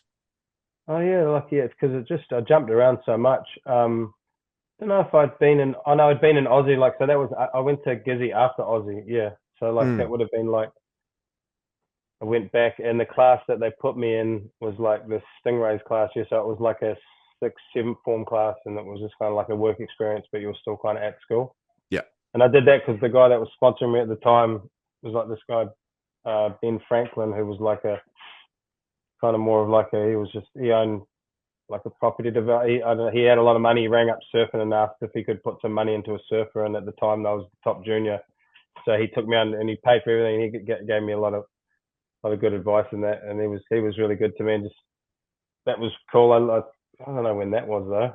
I'm not sure when. Yeah, but he wanted me to go back to school. Yeah. And then and then after Gizzy, I'm like, I didn't really like Gizzy Boys High, and then he's like, oh, what about Raglan? I was like, okay, I'll go to Raglan. And I went to school there, and that was the year before they had like the surf academy. But I just like went to school to eat my lunch and hang out. Like I didn't really. Yeah. I was just crazy. Sounds like you went to that. That was the same. I just went there. I had to go to 100 schools though, man. I don't even know how. That's what I'm missing. That's what I was saying. Did you do like 7 fucking 7th forms in a row? You're like that old guy. He's like that old guy at school. I get this when I pulled up at the. No, this is true, bro. When I went to the Raglan school, I was all swagged out in all my brand new No Fair gear, and I had these collars. I was all swagging out when I came, and I had tattoos then too. When I come in, the kids are like, oh, so what are you the substitute? And I was like, eh? I was like, nah. I just sat on the back and I was just baked, just like, I'll be like, whoa. I remember, I think I was like 17. Like, yeah, 17. Don't lie, you were 21. I know it. I know it, maybe 17, 18. Don't lie, you were definitely 19. I was living in Definitely Aussie at that 19. age. No way. Not 99. No, I was You only definitely there did- for a few. You I can't definitely even did remember 2 how long I seventh was- forms, that's for sure. Oh, back for sure. But I was like young. I was, you know, I think I started like, what year are you? 79. Nah, I'm same as you, mate. Same as you. I can just imagine Jai like filling out his enrollment form at every school and he just changes his date of birth to 81 and then 82. John got his I first do barrel remember in I do remember 1960. doing real well in the cross country though when I was young. Cross country. What have you guys been talking about? I wanted to bring up the dingo, the classic story that we always talked about Jai was the fucking there's many stories, but the caddy, the pipe caddy. Was that a true thing? No, yeah, he took me all around the world, caddied for him did the whole tour. Yeah, so tell Hodjo probably hasn't heard of this stuff. So tell us what happened there, because you got really good mates of Dingo, and then when we become best friends. Like just everything we did was together, and like this was around hanging the time out at Rabbit's house. He was like he moved into he come and stayed with, like when I was doing school over there, we became really close, and I went around to his house. It was gnarly, and I was like, whoa. And then like my mum was living around the corner, and it was like he'd come around there and just like kind of stay with us and eat, and we'd just surf and just hang out constantly. And then like he started going on all these big trips, and then like when he made the tour, he did it. I kind of come back to NZ for a bit, but then like when I went back to Aussie, he's like, hey, like I remember I was staying at his house, and he's like, you want to come to South Africa tomorrow? And I was like, fuck yeah, that'll be sick. And I was like, and he goes, yeah, I'll go get a camera today, and I'll buy you, and you can film, and like you can sell some clips to Oakley, because Oakley had just picked them up for a heap of money. And they said, if you sell us, and I was like, and he goes, you got a job and everything. I was like, oh shit. Yes. And then he's like, just make sure you get us up in the morning, and like miss the flight. Like he's like, can't wake up. He goes, I can't believe you slept in. If I was going to South Africa the first day, and like went off at me. You fucked up on your first day. And I was like, oh no. And then like this gets even worse, bro. And then like we go to the airport and end up getting a direct flight, like to stop over in Sydney or whatever. And so which he was stoked, like, so we're gonna get there a day early now. So and then in the morning we stay at Kobe's house, and he had just come back from Indo, and he had all these new DVDs, and Dingo's having this talk with his sister, and they're trying to like get all the stuff organized. He's got all these massive board bags and this thing, and I'm just like pretending I'm listening, like not even bothered. And then in the morning when we all go to the airport, like he chucks me in the car with the surfboards, and they go in another taxi. And because I hadn't been listening, he goes, oh, where are you going? And I was like, I'm going to South Africa. And he's like, okay, international. And we go straight to international. Oh, and I'm waiting there for like an hour goes by, and then another half an hour. I'm like, whoa, these guys, something must have happened to these guys. And then it's, you fucking idiot. Domestic. So we missed another flight, and this is me trying to help Dingo as a caddy. It's like 10, but get this. We got there and ended up getting straight, like on a flight straight there, which to was what, even Cape better. Town or J Bay? Straight there. So we ended up actually like so we got there a day early, and it ended up that was funny, man. It was just the start of just like having because it was like I was like living my dream through him. Yeah. But like I didn't have any of the responsibility. I could just surf all these breaks, hang out with all these pros, but like all I had to do was go out there and in case he falls off and give him the board. And it was like I was so blessed like that he let me do that with him. But it was like I just couldn't, probably didn't make it easy for him, but it was so sick like going around the world with him. But so how many did you do that for a year or two or? A year, and then he got met his girlfriend, and she kind of took my place, and there was kind of no room for me in that kind of. Yeah. Film me. He's like, because I'd never filmed anyway. I was just surfing, and my footage was too shaky, and it was hard, man. He really filmed me like, and it was gnarly because he made me. Sometimes he'd get mad with me and just go, "No, you're filming the session. Like, you got to, do the work." And I was like, "Oh, okay." And I'm filming. It was like I'd stand there for ages, and people might come up and talk like that, and then he'd get the most amazing wave, and I miss it. And then when we come back and he just wants this one clip and he goes, "Where's that wave?" He's like, "You fucking fuck." Because it was hard, back then. Like if you're to film, you need to be so like focused. And it's like a full art. Even now, like I struggle like being so. You have to just like be so because it happens. It so is an quick, art. like, getting It's a good definitely clip not. and Yeah. have it them centered and to have. You can get film anyone doing anything, but you might be doing this to get them right properly. It's like you've got to be like kind of anticipating where they're going, but without following them, you got to move. Yeah. Like It's a tricky art form. You got to really. It's cool though when you nail it. It's the sickest and like working. Yeah. And when you got good surfers, then I guess it's like there's more opportunity of them doing something too. Mm-hmm. So he was ripping all the time, but I was terrible at filming then. It should be a good wee plug for your YouTube channel though too, guys. Like the old West Coast Barrel Hunter. Oh, finally got in the little figured out a little algorithm for the homepage. That was, Pig Hunter. Yeah, no, stoked on that. That was quite. I was happy that when I first started putting those videos up, I kind of just wanted because I see there's a guy in Westport that his name's he's got a channel called The Kook Show. Have you seen him? Huxford. Yeah. Huxford, yeah. He's a legend. Yeah, and I saw his channel. I was like, what the hell? Like, and look at all the subscribers and all these views. And I'm he got an algo. And when I hit him up, I was like, how do you do all this? Like, what's the go? And I was like, and I go, hey, can you make money from that? And he's like, yeah, but you need 1,000 subscribers. Mm-hmm. And I was like, is that what it's about? And he's like, yeah, you could have a video being watched by 1 million people, but if you got no subscribers, you're not gonna get whatever. And I was like, oh no way. So then I was like putting out videos trying to get, but I didn't want to do was trying to put videos out without trying to like do the hey man, like and subscribe. Yeah. Because like, I don't like watching that, so I was like, I can't do that if I don't like, like I just kind of, so I just tried to do it like authentic. But then I kind of, it was like, I don't know, like I think with us on the West Coast, it's like we've got the sickest setup to get like the maddest backdrops and like you can take your whole film to if you got a bit of drone action. But, like just like the coast, if you get the coast road firing in it, it's just insane, like with how pretty it is. Oh man, that 9 mile video that you put out was so fucking cool. What's the fucking view count? What's the view count at Namibia? What's it up to now? Little 80K. That's not that's still just good. a little. Like that was, you know what that was the algorithm. That's the thing. Like without doing, it's all about. I didn't know. It was all about the titles as well. Mm-hmm. So when I was doing my videos, I'd put whatever like me at the tip or whatever, and that's not. Someone has to specifically type that like. Because I'd go like onto someone else's account and type surfing, and I'd be on like page 20. Like you just have to spend like an hour to find any of my videos, and I was like, like, how do I get up here? Like, and then when I wrote that session after that, I wrote Newbies Namibia. So then that was at the same time there was a swell at Skeleton Bay, Namibia. That's right. And people were typing it, and it was coming up with mine, and people were commenting like, and even some of the comments, the guys like, are there tigers there at that time? Like, what's the go? Like. And I was like, what? And then people thought it was Africa, and I'm like, no way.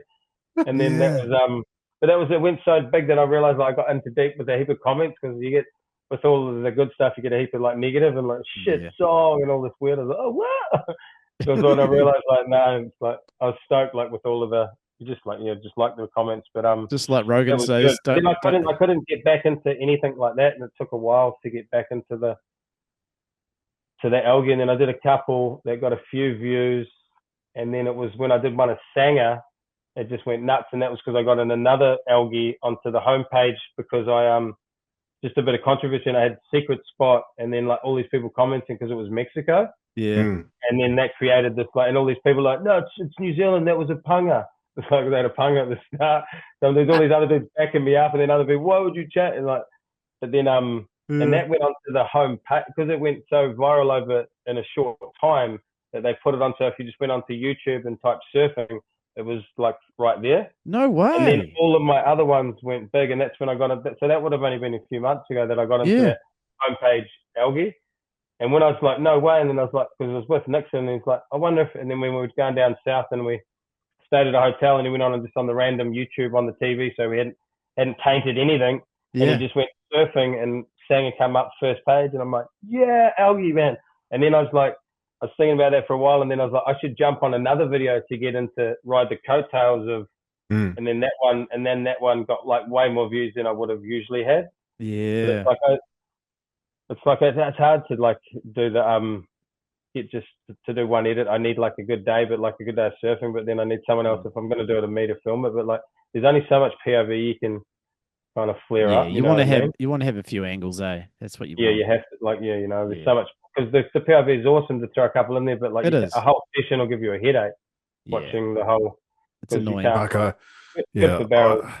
love POV, eh? Like, I love it too. Yeah. I love the barrels, and I'd love how, what for me, personal POV though is even better, because you get to relive it, and like, it's crazy, like how it's like, I don't know, I do love but I don't like how it changes my whole surf. Like if I go out without a GoPro, 100%.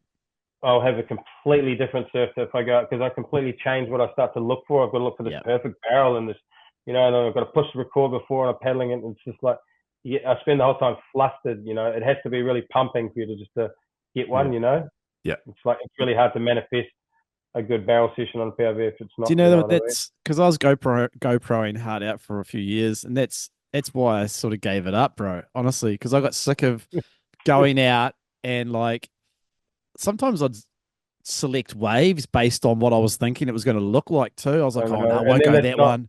That one's not going to barrel properly. I'll wait for a good one, and then like you're just not actually enjoying the surf because all you're thinking about is, oh, this is going to look so good. So yeah, I haven't honestly, I haven't bought a GoPro in fucking 5 or 6 years. But also when you're doing that and you're not taking a wave that you'd usually take, that's a different rhythm of that session, and it might have put you in a position or a different position for a better wave. Like I do find that the GoPro, it's hard for me. I always try and take it out of my mouth as much as possible.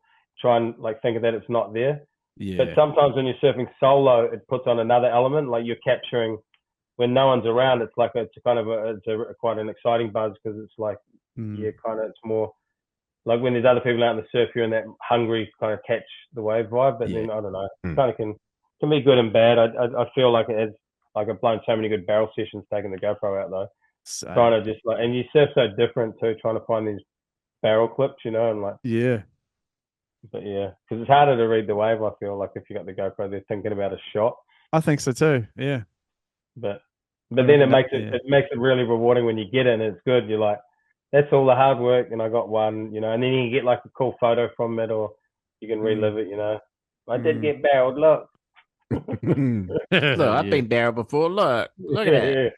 Yeah. Now watch it. Come watch it with me another time. Let's get the fucking numbers up. I don't know. I'm terrible at recycling. That's the cringy thing that I don't like to do. But I have had to do it a few times trying to keep relevant. I've rewatched most of your clips, especially the POV stuff. Some of those stories you surf up around home. This is you boys would love it, because when we get north swells, what I didn't know, but down past the Westport 9 miles, like it's usually just a left in the corner there in that beach. So when we can't figure out get up to Blaketown or whatever, we go down that end of the beach. It's way more like of a gamble, but on certain days on the north swell, it runs down that beach and it gets a full wedge in it if it's in the right time, and it absolutely pumps. But it's like one of the type waves where it has to be, everything has to align. We've been there watching it amazing, got out there, and it's just filled in too much. It's kind of one of those waves that does that. Tidal. I've had a few days there where it's been mental, like barrels everywhere on the right tide and that. But it's similar to what happens. Like, I don't know if you boys have surfed it too much, but up at Cobden up the other end, that does that on those north swells like crazy. It does, yeah. And that's like I've been when it's been too north of Blakers and down the beach, and up there it was absolutely cooking. Yeah, and sick. I've kicked myself so many times, bro, like on those exact days where you check Blaketown, you're like, fuck, it's too big. All right, let's go down the coast. So you go down the coast and you're like, and it's been there all along. And then, you go down the coast and you're like, the sand's not right. Oh, the tide's not right. And then you think, after about 3 hours of driving, let's go check fucking North Beach Cobos. And you're like, it's fucking cooking down here. Fuck. And you've missed the high tide. And you're like, no, damn it. And the barber's even mellower down there too. And what's even worse is when Ben Rees and Zane Smith score it and you don't. And then they tell you all about it. And I'm like, no, you fuckwit. Well, they just take photos and film it. But you can do that any day of the week, film a spinning barrel and say, "Oh, it's pumping," and you don't even get your hair wet. What's your favourite wave on the coast, Joy? It has to be Blaketown when it's on, I think. novelty. Like there's the trap's crazy, like when that gets good. But then we got the Westport shingles here, is really fun too. Shingles Yeah. looks fucking so fun, man. Oh, you guys would love it. It's never even been booged, I don't think. It hasn't been booged prop, like. And there's so many little nuggets that come in and go under everyone. There's little wide ones, but it's all small, like full Ben gravy, but fun because it's so far up the river. Yeah, love novelty waves. But yeah, 9 miles, just all the waves on the coast. Yeah, I don't know if I have too many. Couple of waves on the east coast that just pump that are insane too. That kind of get it. Where's a wave on planet Earth that you haven't been to that you really want to before you fucking get too old and crusty? Tahiti, probably Chokies or something. That's the only one that I haven't on all of my bucket list. Good call. And maybe deserts too. That's one. Or probably deserts is much more like that. I could easily go there probably, next year kind of thing. So because the boys have been going there, I would love just the look of that. It looks crazy. I know it's just so hectic in Indo at the moment, just with the crowds and so crowded, eh? So gnarly. What's your favorite wave in Indo? What's that? What's your favorite wave in Indo? Probably Lakey Peak when I was there. I had the most fun, and then maybe the wave just up from that, the periscopes. Yeah, that was epic. That was like super fun.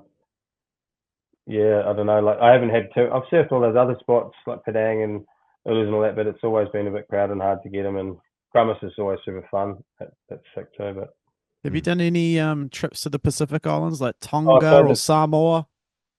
Yeah, the Samoa, went to Samoa. That was epic. That Savai'i and that was actually pumped. We got some house whales when we were there. That was mean. I love that there. I want to go beautiful over there. Yeah, I want to go and surf that.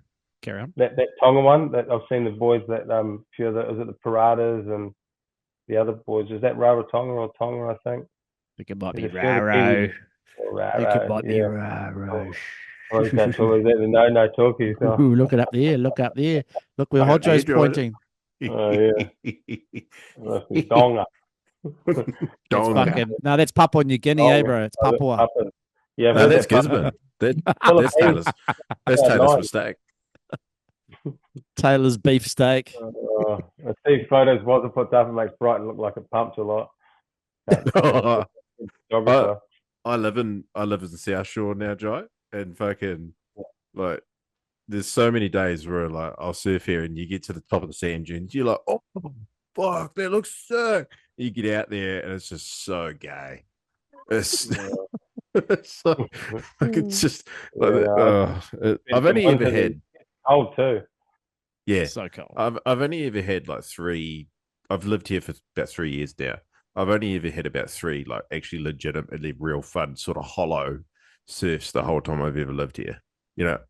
On South Shore.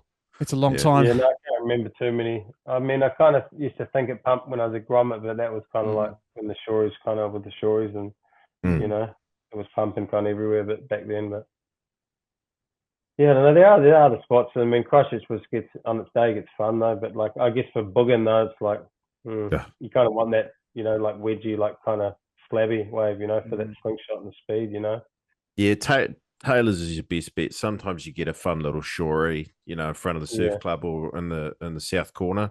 That's about it. Yeah. Yeah. Who's your favorite stand-up surfer from back in the day? Like we're talking not contemporary. I'm gonna go piss. Talking like go for it. Yeah, like, can I piss too? Hold on. Yeah, let's pause it. Let's pause it. Bro, I was thinking, what's your? Because fuck, you came up in the days when the anti-bug segment, the anti-bug sentiment was like at an all-time fucking high. Trax Mag and fucking Toby. Yeah, who's still like that. He's probably one of the last. He's probably one of the last guys out there that's just like bugs. Yeah, he took over that wave out. Hey, that's crazy. He did that. Yeah.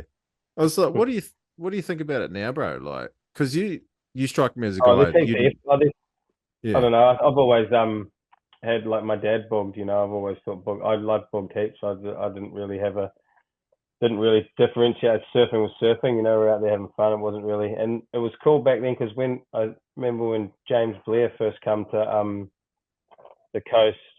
I still remember the first day. It was like at Cobden. He got dropped off, and I was there by myself, and I was come out, and I was like pumped. His booger, he was having a full dig on this little runner, and I was like, and then I remember a couple of days later we went to Blaketown, and he got one in the corner and got proper drained in front of me, and that was like I was pumped. No other surfer was getting barreled in front of me, like so I used it as like the boys was like because the booging scene was like kind of they were high performance, they were hitting the lip, getting barreled, so it was like kind of more than what the kind of stand up guys were doing on the wave at the time anyway.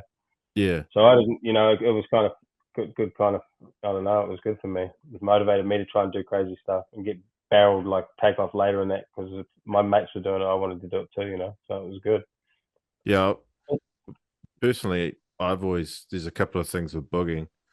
I've always found there's two classes of boogers. There's the boogs who know what's up, and then there's the full kook lords who manage to like work out to stop bus driving, but they still can't bottom turn for shit, and they'll still be like that 20 years into booging. And I think there's like two classes of bugs where, yeah, it's always annoyed me.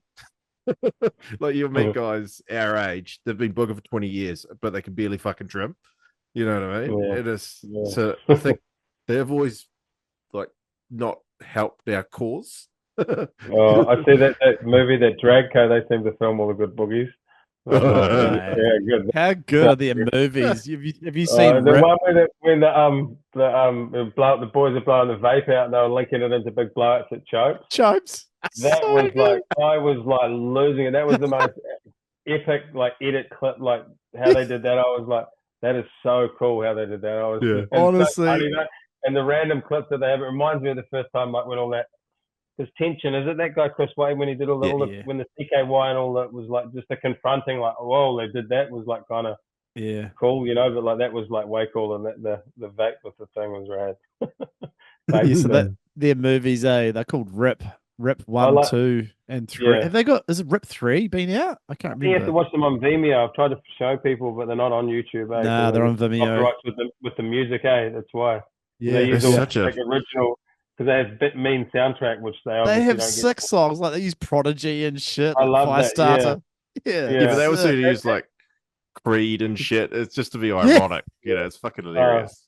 That's they're awesome. Whoever does those videos, and that's awesome because it's way different, Yeah, it's what's his name? Hodjo, the guy Fox, Dave Fox, isn't it? Oh, is it Dave Fox? I don't know, bro. It is. It's that's Catesy, isn't it? It's Catesy, but it's mainly Dave Fox. He's the main guy behind it. Yeah. My best mate, Jai. Me and James Cates, my best mate. So I wouldn't even know who James Cates is, mate. So shut up. Yeah, it doesn't matter. He's still my best mate. I was a surf guide, Jolin. Best surf guide in the world. Yeah, man. Yeah, boy. Sucking on those Aussie bodyboarding dicks, showing them all the secret spots. Like Coogee, I remember they used to dominate that they used to call it needle dicks, I think, at Coogee. That way was insane. I remember going there and the boogies were owning that. But even back then, when I first went to the Goldy, there was a big bogging scene, and they owned the section of like D-Bar called Lovers. That was where all the boogers were down that end. And then at Stratty, there was a lot of really good boogies back then too. Even I see that guy still ripping. He calls himself just another pleb, but he's the hell. Lackey. Yeah, he rips. I've seen him out there still dominating. No, he's still got, and Rawlins. Rawlins is there. Mitch Rawlins. Yeah, that Mitch Rawlins. He's insane. He charges too. He's so crazy, awesome. dude. He's crazy. He fucking rips on a stick now too. He recently put up some. I saw some footage of him surfing. That blew me away. Yeah, he put a photo. I go. What were you gonna say? He put a photo on Instagram just recently, and he was getting fucking drained at the super bank, like on a stick. Like, no way. Like maybe Kira. I might try and find it, Jolin. Yeah, mate. Listen this story about him when I was working at DVS, the Hazard Twins, like they used to hang out with they do the Mad Hueys boys. Those guys. They come in and take the ski all the time, and when I'm working there, I'm on the forklift. They come in, and one of them wanted to have a go on the forklift, and we're at where the DVS was. It's like in this industrial thing, and on the edge of you can drive out the front of our warehouse, and then there's like 3 warehouses the same. And it's like a big, like kind of concrete paddock, and then it's like a full cliff off the edge, but a car park. Yeah. And Hazard put Mitch Rawlins goes, get on the forks, and Mitch like, oh, okay, jumps on him and goes, yeah, just lifts it up as high as it goes, and I was like, oh, be careful, no, and my boss, I was like wigging out, I was like, no, Hazard just floors it to the end of the car park and hangs him off, like, and that kid is just freaking like so gnarly. It was so hectic. It was so hectic. So nice. Were you working at DVS just doing a bit of 9 to 5 just to get a bit of money in between Spono deals and shit? Free samples, yeah. Free samples, yeah. Good. Yeah, it was good. Yeah, I worked there for a while. It was good. It was Rob was such a good boss. He was a good dude. He was cool, and he'll sponsor me for the shoes as well. Then working there, and he was good to work for. He taught me heaps of stuff. Was that like out West Burleigh or somewhere in the industrial area? Yeah, Reedy Creek Road. Yeah. I used to work out there there in too. the area, and that was where all like DHD and like Future Fins and like everyone was all in the same like little area. Well, after I lost my job at the MES at the NMD factory in the Gold Coast, I had to go and work for Pure Water Systems. I was a telemarketer selling fucking water filters. That's sick stuff. That's sick. Yeah. Selling water for telemarketing. Oh no. Oh mate, I was doing telemarketing, and so I did that job for about 9 months, bro. Living on the Gold Coast. Calling. Me and Bradley. Bradley worked there for a little bit. We were cold calling people, and then like when I first started, old ladies. Yeah, mate. We had the spiel. It was like classic, like out of a movie. You'd have your manager, and he's like got the board, and he's like, "How many leads have you guys got today?" And I've got 7 leads. Oh, Shelley's only got 4. Come on, Shelley, you got to pick it up. What's a lead? Like I was saying, maybe call me back later. Yes, a lead is like you've got something on the go. Oh, no. Right, it was tragic. And then when I first started, because I still had a pretty strong Kiwi accent, and then Joe Bloggs would answer the phone and be like, are you fucking Kiwi, are you? And I'd be like, oh no. And then I'd have to fucking learn how to put a twang on real fast. It was so funny. Twang it up, bro. You're on the twang up, eh? I was on the twang up, dude. Twang bang. That was crazy. When I first moved to the Goldy, because you must have been there, or was it another sliding doors thing? Because I moved there, I think about 2000 or 99, 2000. Oh, Namibia. Look at it this day, bro. It was firing. Thanks, Hodjo, for cutting off my story. Sorry. No, it wasn't you, mate. It was Hodjo. It was Hodjo, not you. Hodjo does this quite a bit. I'll just tell you about this day though. Like when we were up the top, and it was like really high, and it wasn't like even barreling. Like it was just really full. And like I said to Steve, I was like, bro, it's gonna pump. We just gotta wait for the tide to drop. I was like, why don't you go out and I'll film a couple waves? And he went out there and just got like, by the time he got through the shore and got out the back, and these sets just started coming in, I was like, oh my, and it was just freight train city. And he just got one, and I couldn't even see what I was filming because it was like so bright, and I was like all like pinhole, but it ended up being the best footage I'd ever got. And I couldn't even really tell because I was all the way zoomed, and like the glare, and you can't really see. And I've got that thing open. I'm just trying to be real like shaky, like I was still trying to film it. And I remember but when I got back and saw it, I was like, oh my God. I got heaps of good GoPro barrels there, but nothing that did them real justice that I wanted to put in the clip. Like a couple of crazy ones that like felt amazing, but I wasn't quite like, it was like kind of pocket barrels. Yeah. I don't know. Yeah, you got to be fucking deep with the GoPro as well. I thought I had because that's my mate Steve there getting the hell one. Like he got swallowed up there. He got a couple of goodies, but Steve again on another one. He's old Steve Lee. Yeah. I got to Basil's. Yeah, this is one here. But it would just hit the shelf and just run like some of the things that we saw. It was just like Indo. Look, tell me that ain't Ulua too. Poor man G-Land. Poor man G-Land. Fucking cold G-Land right there. Look at that empty coming through. That's the one, bro. That's the ones that would double up and hit the bank. It was, the boys out there on the Boogalooga would just be freaking, that's just around your corner. That's your home break. I've never surfed it. I've never surfed it. Neither has he. No, I thought that was your wave. That's just on the other side of Rapidowie. I'm pretty sure that's not. Nah, man, that's 9 Mile Westport. That's 9 Mile Westport. I'm sure it is. Rapidodo. Rapidodo.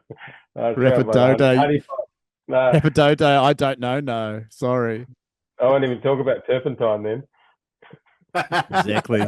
Nah, mate, Wait, Kororo. I got a question about that actually. Do you remember I that remember Charlotte. pumping? Oh, sorry, yeah, Do you remember that pumping day we had there with Hemi and fucking? Yeah, well, you told us about it that day. Because the day before, I think, did we not? Or like someone said you should come down, surf down here, and we got down there, and it was freaking mental. Do you remember that? I remember seeing a wave barrel from out the back, like, and just like all the way, like grind to the sand. I was like, what?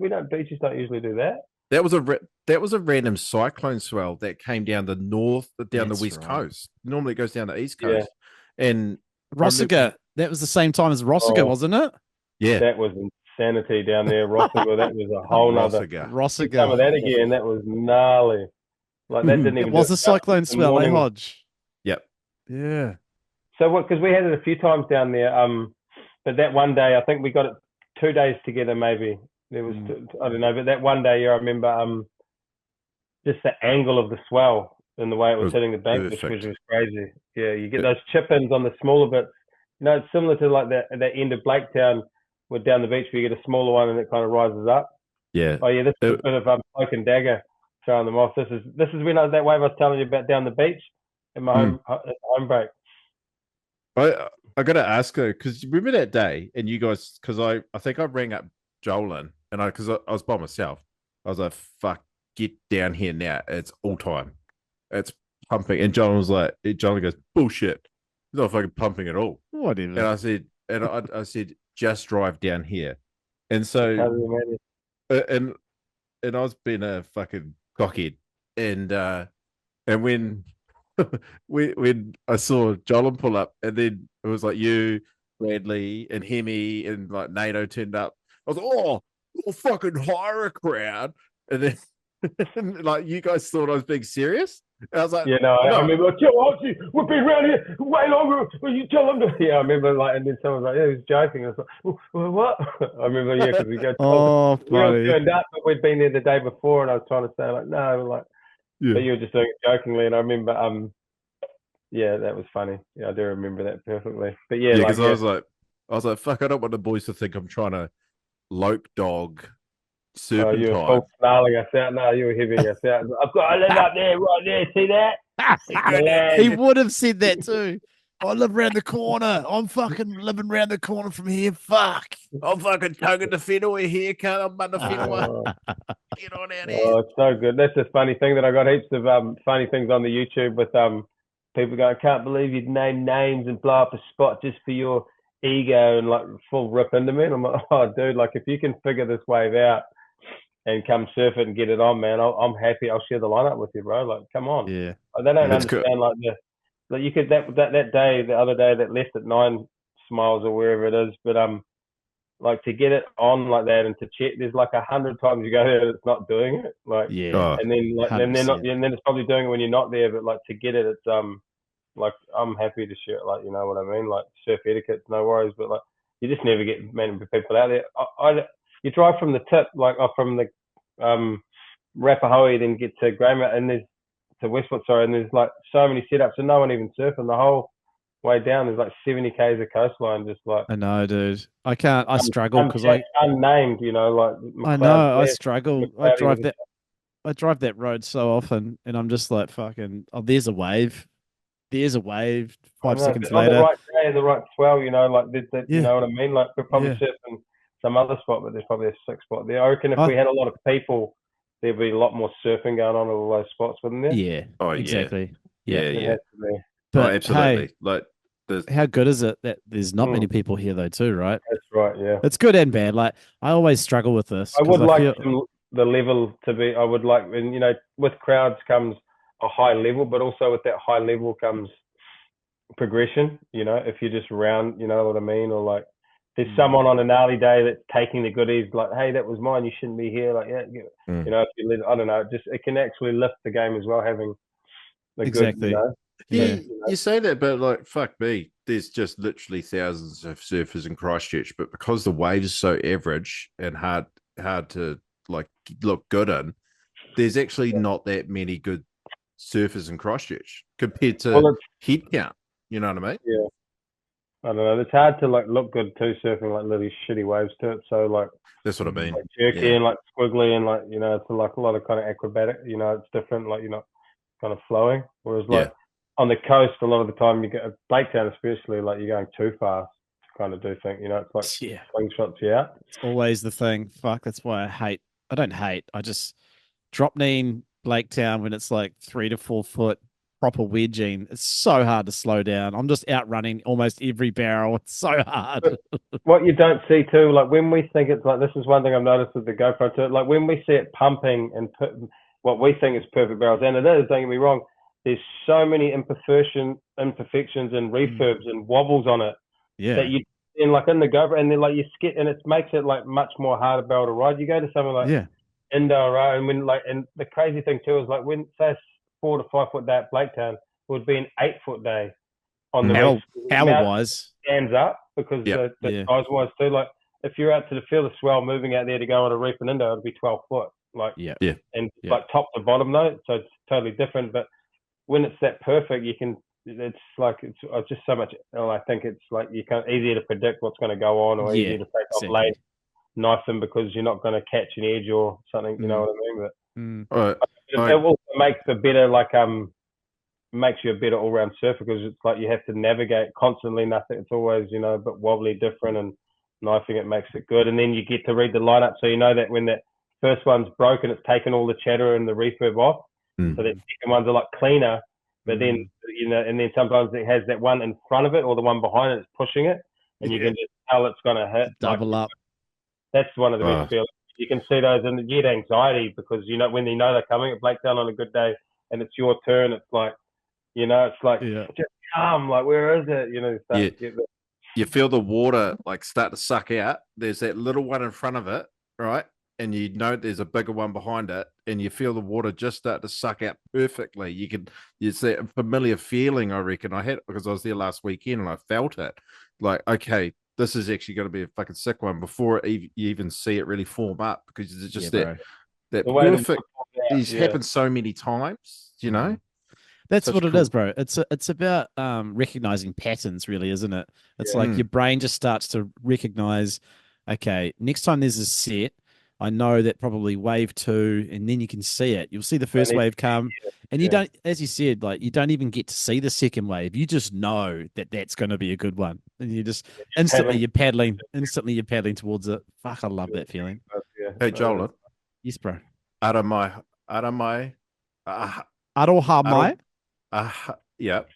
Ehoa. Yes. That I cut you off during that story. I didn't mean to do that. That's okay. I don't know what it was now. What are we talking about? You're the king of the cutoffs, mate. You're the king of the cutoffs. I know what's going on, but just because I start rambling and I waffle, but just I know it's like I'm just terrible at it too. Well, it's so funny. Sometimes I'll have a phone chat with you, Jai, and I'm like trying to say something, and you've just cut me off about fucking 5 times, and I'm like, all right, you do you think? Oh, this is old footy. Oh, classic. That was that summer, bro. I'll never forget that summer. Well, this was the time that we got that wasn't the summer. This was before. I think this was he's Brenna Weddy. The time that we got the down at that spot. This is around that time. I think it was the next summer. Yeah. I don't know.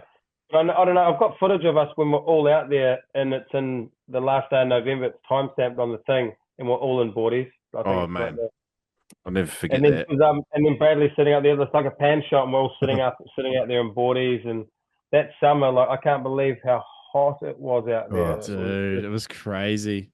Hey, you just did something there. Let me just. I was talking about this now last podcast, Jai. You're one of the only guys. Jolan debated me on a little bit, but you just literally did it in that clip, and that's the slide takeoff at Blaketown. Oh, that little barrel I did it in front of Jolan on one. I think that's trying to backdoor it. Yeah, grab it and go behind it.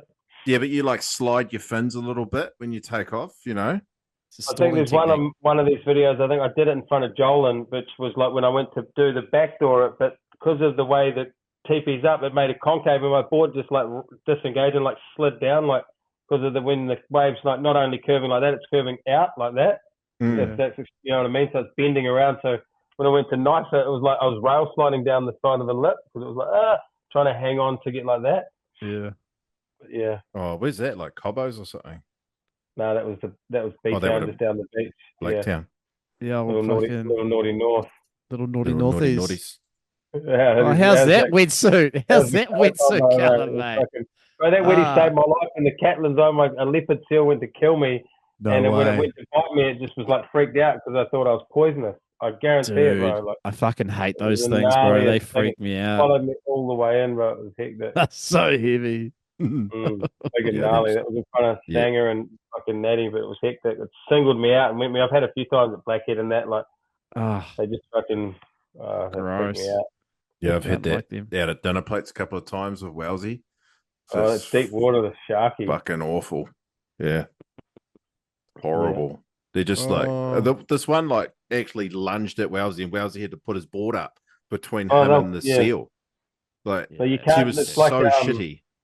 you can't be angry back with it too. They kind of treat them like puppy dogs. If you show any engagement, they'll like come at you. If you just completely ignore them, which is hard to do, they reckon they'll just like lose interest and beat it. Mm. Yeah. But it's yeah. I'm trying to find a video to share, but while Yeah, I'm fuck your doing story that- anyway, John.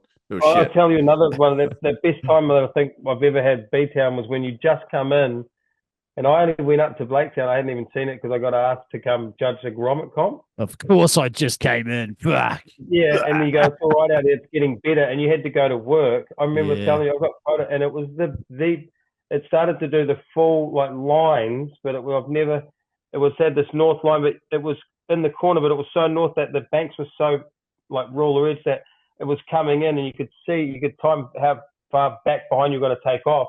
It was out of the corner, and they were going down like I was pulling it. I remember Johnny Harris just double swooping these things. It's going, oh my god, and taking off in the corner. They were just growing down the beach and getting spat out. And I had that. No one wanted it for ages. And then a couple of grommets paddled over and had to go. And then Yeah. Johnny Harris paddled back in and said he needed a different board for barrel rating.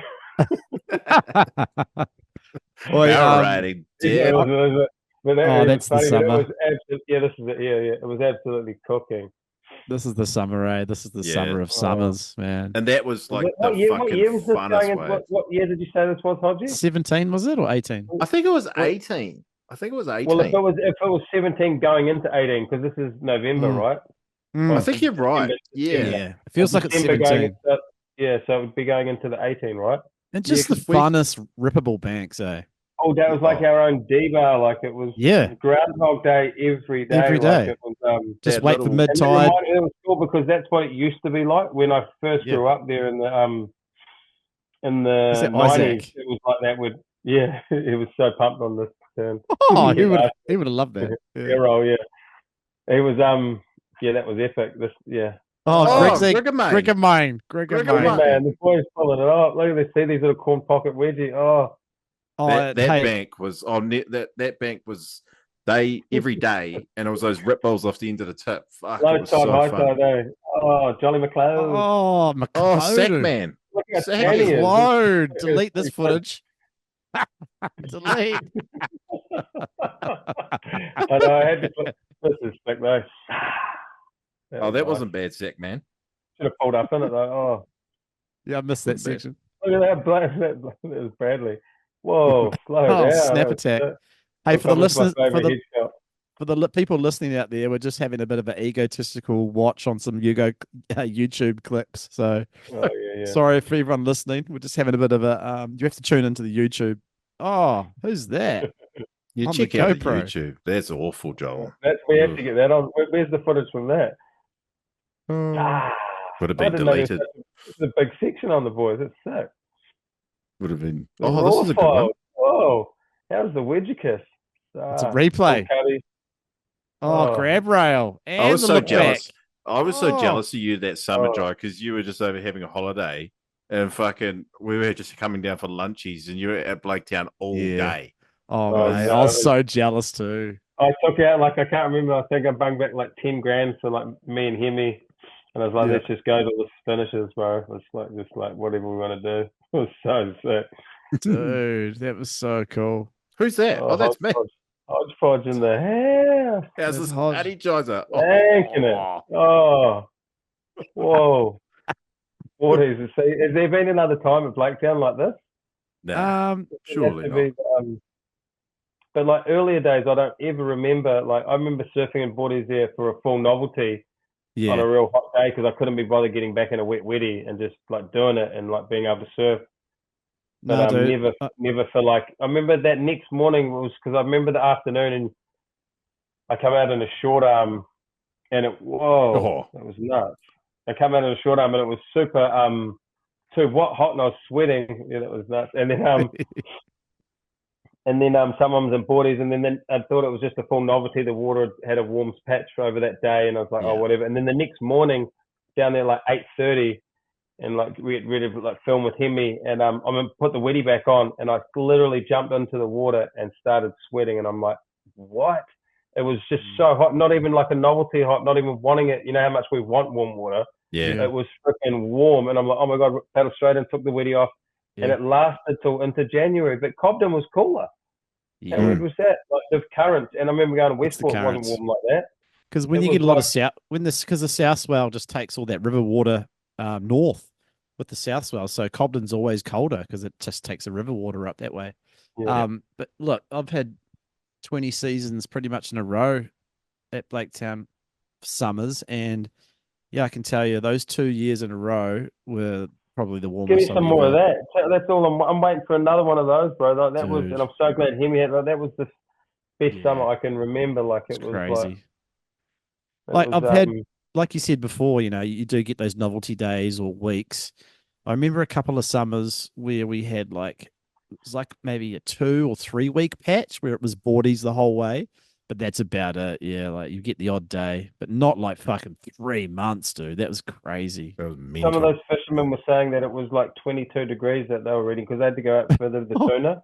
Yeah. It was 22 degrees to 20, like 22, 23, like Nuts. wild. It's I remember nuts. Yeah. Glad we got some of that because like who knows if that, and that was like when that was the funny thing about that's when they just started doing that crazy doco and they're talking about global warming, and we were just like like this is like global warming's like making the coast just the best place in the world. That's the And then thing. like, and then the next winter it was freezing, and they go, oh no, it's climate change. It's not global warming. It's climate change. Like, what? Like, Wait, Motherfuckers I'm changing gonna- the script. I'm gonna say rest in peace to the bro, to Jai, Yeah. to Hemi. Rest in Um, peace. yeah. It And was a brother. I got He a was funny bugger, story. eh? I Bugger got a man. funny story about Hemi. I've told it on the podcast before, but you might not have heard it, and I thought you'd like it. So Yeah, tell us. that summer when you guys were hanging out down here, and I got, that's when I got to know you as well, and got to know Hemi and Bradley. And Hemi was filming heaps; he wasn't surfing, right? And fucking and so I thought he didn't really surf. I thought he was just a guy that hung out and surfed, film the boys. And anyway, we had one of those real fun corner days, boardies, and he's like, "Oh, I think I'll paddle out and just go for a surf." I was like, "Oh yeah, sweet." So here I am. I'm giving him fucking tips, right? Telling him how to go down the jump rock, like how to use the rip, how to like fucking basically, when a good one comes in. And then he paddles out before me, and I'm paddling out the rip, and he catches a wave, and he just punts a fucking massive invert off the first wave he catches, and then lands in the flats. And I paddled out, and I was actually slightly offended. I was like, "Hey man, you didn't tell me you fucking rip. What's your problem?" Oh, that's sick. He was good. He was Yeah. freaking. He was ripping. I remember the funny. How you said you told him how to jump off. But I tell you, this is the funniest. Like when he first got to Greymouth and Bradley was like, "Oh, follow me," and I'm like, and I said to him, I was like, "Oh, I jump off the very end," and he's like, Hemi was a bit sketched, and like Bradley's like, "No, just follow me." And so I waited to see like Bradley like finding some new jump rock halfway up, like where it's gnarly. Oh So I'm like, no. I haven't seen this spot, bro. He gets down there and makes Hemi follow him halfway down, and then this big like double up that doesn't even break, just washes him off the rocks, and his boogie like just tombstoning all the way, and Hemi was freaking, I was freaking. He popped all the way down and just popped on, sweet as go, and like I was just like Hemi, and I still remember taking him around and like paddling out with him, but like that was the freaking gnarliest like. Oh man, Bradley's so gung ho on the rock jump offs, dude. Oh, Doesn't matter what tide or what section of rocks, he will just do whatever he wants to do. It's fucked. Right. They're never like the nice that getting down up the end isn't too a bad jump rock, but you know it can. Up Bro, at the it's end changing of all the time. I've dropped a heap of rocks down there now, and like I went to do it, and it was a bit sketchier. I'm not even doing the jump rocks anymore, bro. I'm just going fucking old school from the front of the beach, dude. It's annoying. That's frowned upon up this end. You can't, you know, we have to. It's all jump rock zero. I So was the old boys actually- fell out the rip. I went and We had got a a look at rock it jump last up here. weekend. Yeah, sorry, John. Oh no, there's a rock jump up here called the Jesus Rock at T-Bay. Yeah. And I didn't find out for ages. I was like, why do they call it the Jesus? And this Wilmot dude's because he's the first one you meet when you fuck it up. I was like, oh. Nice. That's good. Yeah, Jesus, that's good. Rob. That's good coast one. Yeah. All right, bro. Well, we've been going for 2 hours. We don't want to keep you all night. But when we have a guest on, I thought I always like to finish with a couple of pretty typical questions. But so I reckon have a think about it, and I'll give you 2 questions. What's your scariest experience you've ever had in the water? And maybe what comes to mind, the best surf of your life or one of the best waves of your life? Ooh, scariest surf, eh? Scariest thing was when I was in Hawaii, Ooh. and it wasn't at a massive wave spot. It was when I went with I was staying with this family, the Barons. You might, if you've seen that Endless Summer 2, that's like that TJ Barron kid, his dad's pushing him in.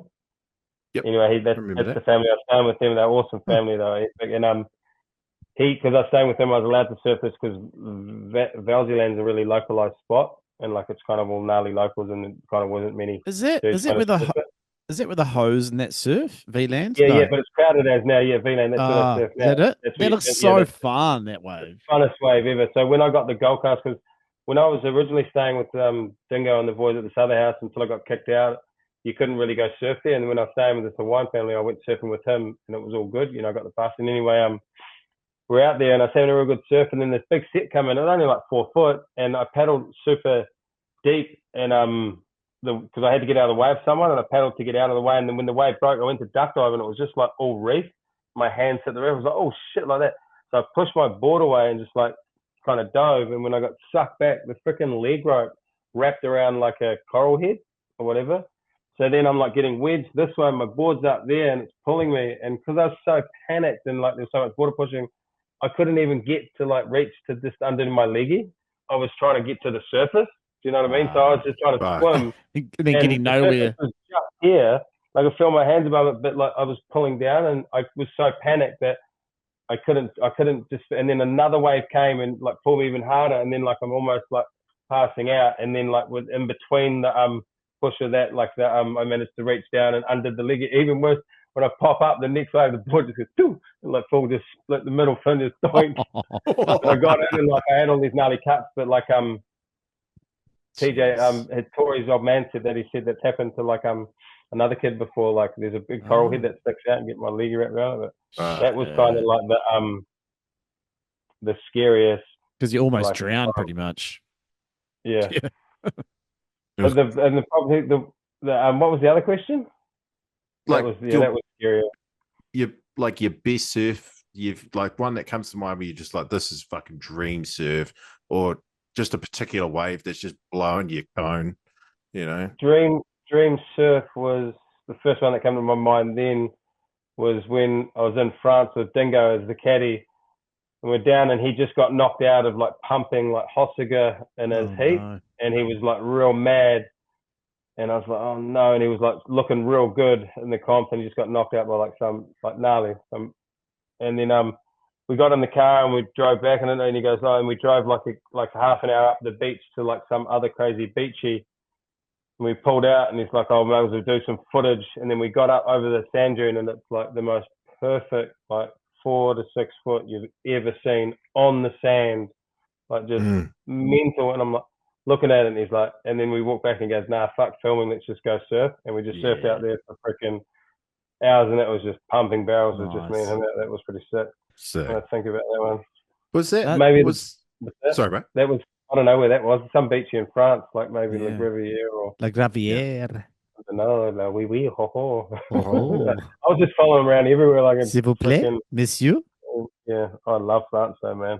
Oh, Maybe man. my best wave that I remember though would be when I went back to Hawaii with Dingo when he was getting married, and it was I got a big wave at sunset that like we kind of paddled out. It was so big, like when I tried to get away. The day I arrived in Hawaii, the eddy was on. It was gnarly, shit. and we were staying in town that night. We couldn't get out there, and then the next day, like Waimea's still massive and that, and like the guy I was with is Dingo's other best man was like, hey man, like Dingo's gonna make us surf, like we should probably stay in like Waikiki for a couple more nights. I'm like, yeah, bro. So we stayed in there, so like, but the swell just stayed maxing.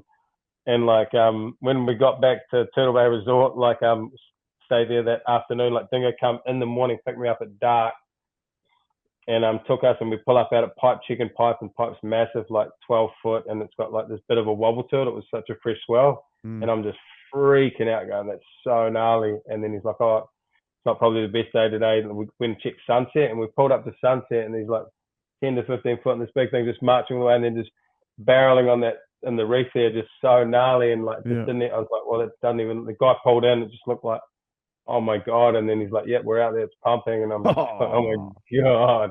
And then we paddled about halfway, and he could tell I was really scared, and like I didn't want him to know, because when I was over there years ago, I was trying to charge with him, I didn't want him.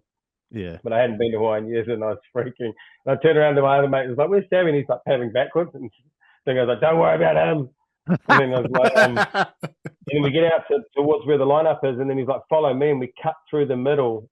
And so like we put ourselves in the gnarliest position.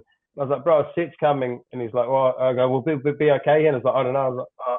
We get all the way out. So we're like, and then all the people that are on the main peak at sunset are like kind of in here.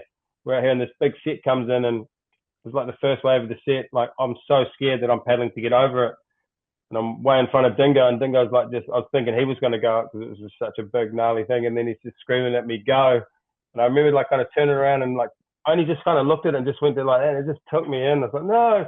And I stood up, and the whole time, bro, like it just starts growing. I see where the pack is. I'm so even thing I'm just like starting. I've got to get to the shoulder, and the whole time I was like come up like that, start going like that, and it just keeps growing and growing and growing until like by the time it gets to the thing, I'm like so wigging out. It's growing off. I like kind of went to straighten out, and I was like, I can't do this, and it kind of landed and squirted me up, and then just stood there, and this was like the biggest pit, and just got like pitted. When it went over me, like, but then when I went down, like it just kind of shockwave and blew me off. But that vision of how beast that was like probably the most memorable crazy wave.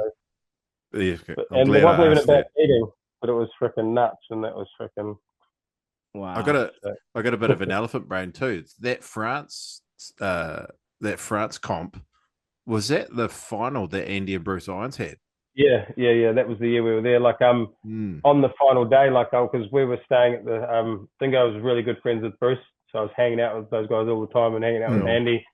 And on the dinner, like after he won the comp, he invited me and Dingo to the dinner. And like when we got there, there's only 5 of us there, like him and his missus and Bruce, and it was freaking super cool. Awesome. But yeah, he's got to hang with, like, that was the coolest thing about, like, when Dingo took me on the tour, I got to hang with all of those, like, my cool heroes, all of those dudes. It was nuts. Cool, and that was such the epic years too on the tour too. It was like full, like they were still loose, they were still like having a good time, That was the rockstar years, eh? Fully. Yeah, I used to follow it pretty fucking hard. I used to follow the Book World Tour and the ASP hard back in those days, eh? Not so much now, but yeah. Yeah, it's a bit PC now, and it's getting a bit. They need to just get more good waves, They've got the best surfers and that. Hey, it's fucking Joe Turpel here again, guys. Turpel. Bethany. And then there's that other dude, like that kind of chubby Mexican dude. Sal. Like, what's his name? Sal. Yeah, like him. And they just I missed so Barton PC. Lynch. Barton Lynch was really good. Barton's great. Barton's cool. great. He had a really good way of. I used to love old Potts. Strider was awesome. Potts was cool. I like people that were valid like that could they'd been there, done that. I find it hard to like it's like guys that rip, eh? Score, that's the score, Yeah. Like they've been there, done it. They know what it's about. Yeah, bro. Exactly. Oh, awesome. Well, my last two, boys. Oh, you keep going. Last two was who's a bit in your mind. Who's the best surfer of all time? Who's the GOAT? for you in your eyes?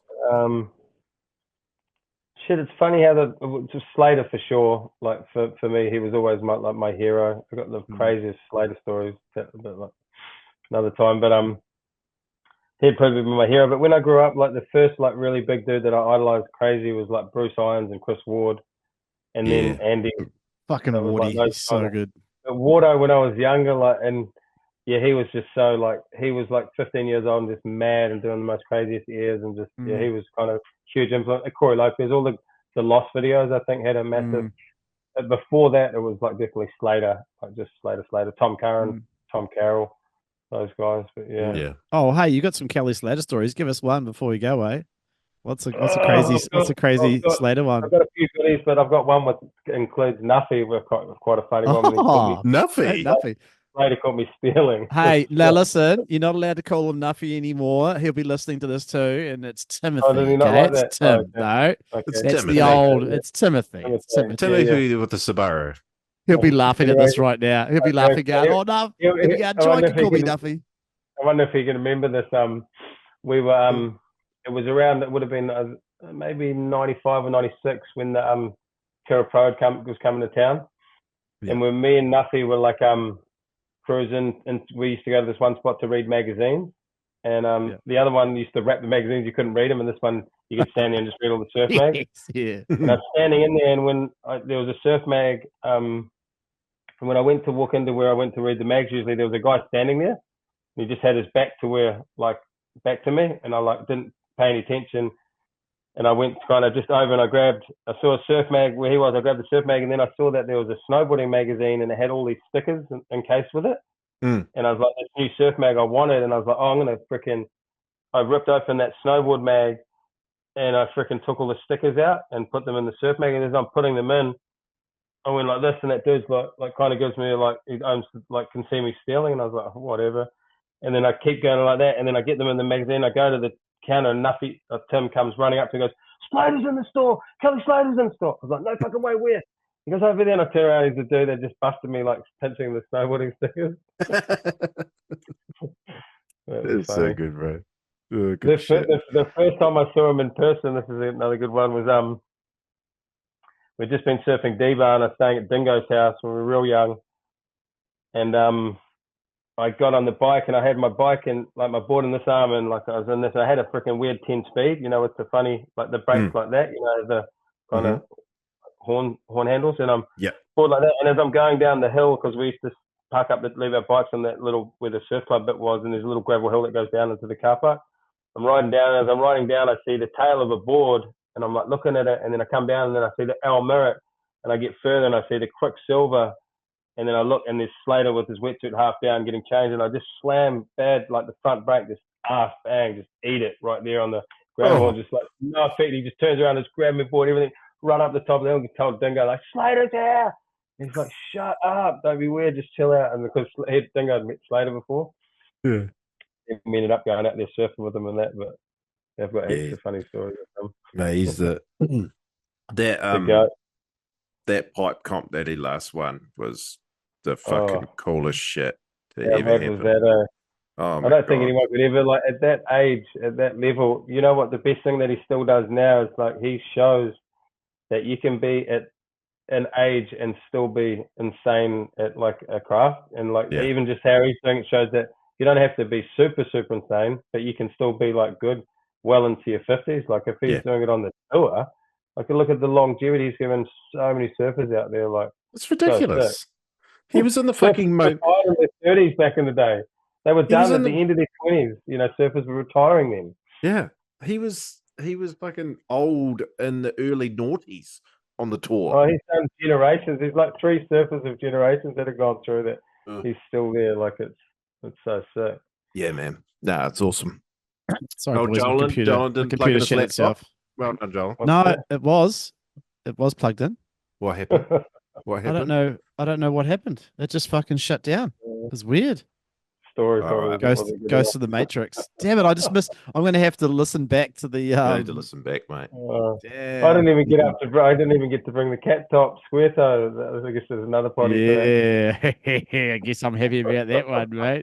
Hey, you had ample opportunity. We talked about the exact same fucking era. That's what I mean. After I said like that, when we used to, people's personal appearance and all them things was fair game when we were kids, but now it's like this. No, I don't give a fuck about that. That's funny, that story, mate. That's one of the hilarious ones ever. We've all, we've all gone through it. You know, fucking school was. Honestly, that story. You know the story, Hodge? No, you got to tell it. I want to hear it. I want to hear it. This is in the middle of like I know we were 13 years old, like hard out paying out each other. This is 13. This is I can remember. When me and you, we were in the drama class. It's probably my favorite class ever. But I remember I'll set the scene, like it was early morning, and I'm just in the math lot and like looking, and I see Jolin coming off the bus, and I see him come off, and I see way from afar like something was different. His mannerisms, everything was just off, and I'm like. I start watching him get closer and closer, and I see him looking around like that and pull out this little, like that. What the fuck? And of course, a few days before, like Jolin had gone through puberty, so I paid him out about his moustache. So he's like, they must have gone home and shaved his moustache, but like he had a little mole here, and he clipped the mole. Anyway, he got closer, and when I got closer, I was like, I remember stopping. I go, stop, stay still, like, and you were like, what? It was so horrible, and I was like. And then I realized, like, those shoes aren't the right shoes either. Like, they look like these square toe, like, granddad shoes. And I'm just going, square toe, cap top, like, and I'm like, everybody come in here. And, like, and everyone's like, what's wrong? And I was like, look, and I explained that you cut your freaking mole shaving and you got square feet. And, oh, that was gnarly for you to get off the bus for that. Oh, my God. My face. Dude, they were, so just to clarify, they were 2 separate days, okay? They were 2 separate days. Stop, Dave. And one it was the best one. Trick, bang, bang. So it was 2 different days. But dude, so I just started shaving. It was like my first or second day shaving, and I'd clipped my mole, and it wouldn't stop bleeding. And so the mulligan's appear. The mulligan's back. The mulligan's back. Oh, mulligan's appear. The mulligan's appear. Oh my God. And so it wouldn't stop bleeding. So I took a bit of toilet paper to fucking, and I was even saying to mum, I was like, I'm not going to school today. But back in those days, every parent was like, yes, you fucking are. Off you go. Off you go. And I just had to take a bit of toilet paper, and I'd just be like on the bus, just fucking looking at it, still bleeding. Looking at it, still bleeding. No, this is the worst. And the first class of the day was the Maori class, the Te Reo Māori. And I remember Jai looked at me and he was just like, everyone, look, cap top. Look, fucking. Stop. Everybody looks. And I remember Joel having like a bad, like, from like weeks later, he just come to school like this. Just like a post-traumatic stress. PTSD, just sitting like this. Just a smegma. But the square toe, bro. The square toe, mate. The other one was even worse. That must happen like when you come off the bus, though. I remember one of them was you coming off the bus. Was that the bus one was cap top. Because cap top, the Māori class was just round by the bus bay, and that was period 1. And I was like, fuck. And obviously in Māori, you had to do your mihis and you had to speak. And I'm sitting there holding a bit of toilet paper like this going, ko Jolin taku angawa, ko Kil Kelly ko McLeod taku hapu. But the square toe one, bro. Hodjo, the square toe one was the worst. So it was the first day. The square toe was first day of third form. And I didn't have any fucking shoes, proper shoes, man. That's a bother. And so no one had organised me any proper school shoes. So I had to grab Granddad Trev's fucking old, like they were like clogs. I think they were like wooden clogs. They were like they definitely were not. They were wooden, weren't they? I'm sure they were. They looked like clogs. And my visions when I think about my memories, it's like it was both. You come off like that, like clicking along in these clogs, and I'm like, and I remember the whole like classroom, everyone's running around and me going, oh, this everyone's like laughing, and Joel's going, oh! And I'm like, I remember being so funny. I'll never forget this. I remember walking up the ramp, and that's where all the third form boys would hang out. Was the ramp by the English Bay, and it was like a gauntlet. And I remember walking through, and instantly Jai steps out of the ramp. There's just 2 rows of boys, opposite each other, and I'm wearing these fucking square toe like antique shoes from the 50s. And Jai just comes out of the fucking file, looks at me, points down, and goes, "What are those?" And everyone just goes, "What?" I'm just like, "Oh, I couldn't find my shoes. It's my granddad's shoes." And everyone's just like, "Ah," dying, just dying of laughter. Oh yeah, no, far out. You remember what was that? The home ec teacher that made me cry that time. It was freaking when he was like doing that wrist. He's like going, "Oh, this is a movement in your wrist. None of you guys will be used to." And I looked straight at like Bradley and go, "But Bradley's used to that." And he just goes, "Wow!" Sent me out of the class. Do you remember that? Right. Yeah, I do. Fuck. That was Alan. That was Alan Wilson. He's Scottish. Alan. Oh mate, yeah, no, Alan. You don't fuck with Alan. No, lad. Yeah, and then his mum, his wife was our drama teacher. Yeah, Helen. Yeah. I'm so glad that I held out for that story. That's so good. Oh yeah, no, that was good times.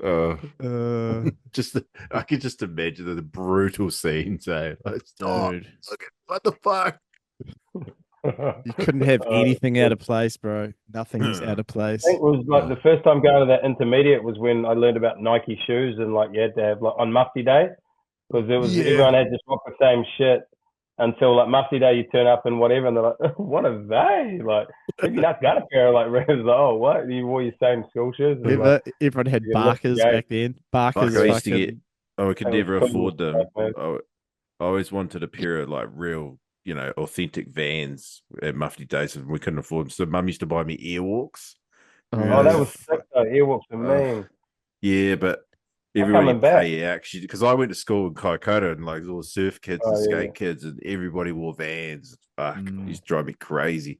Yeah, the Vans are way cooler. Yeah, fucking Airwalks. I hated those things.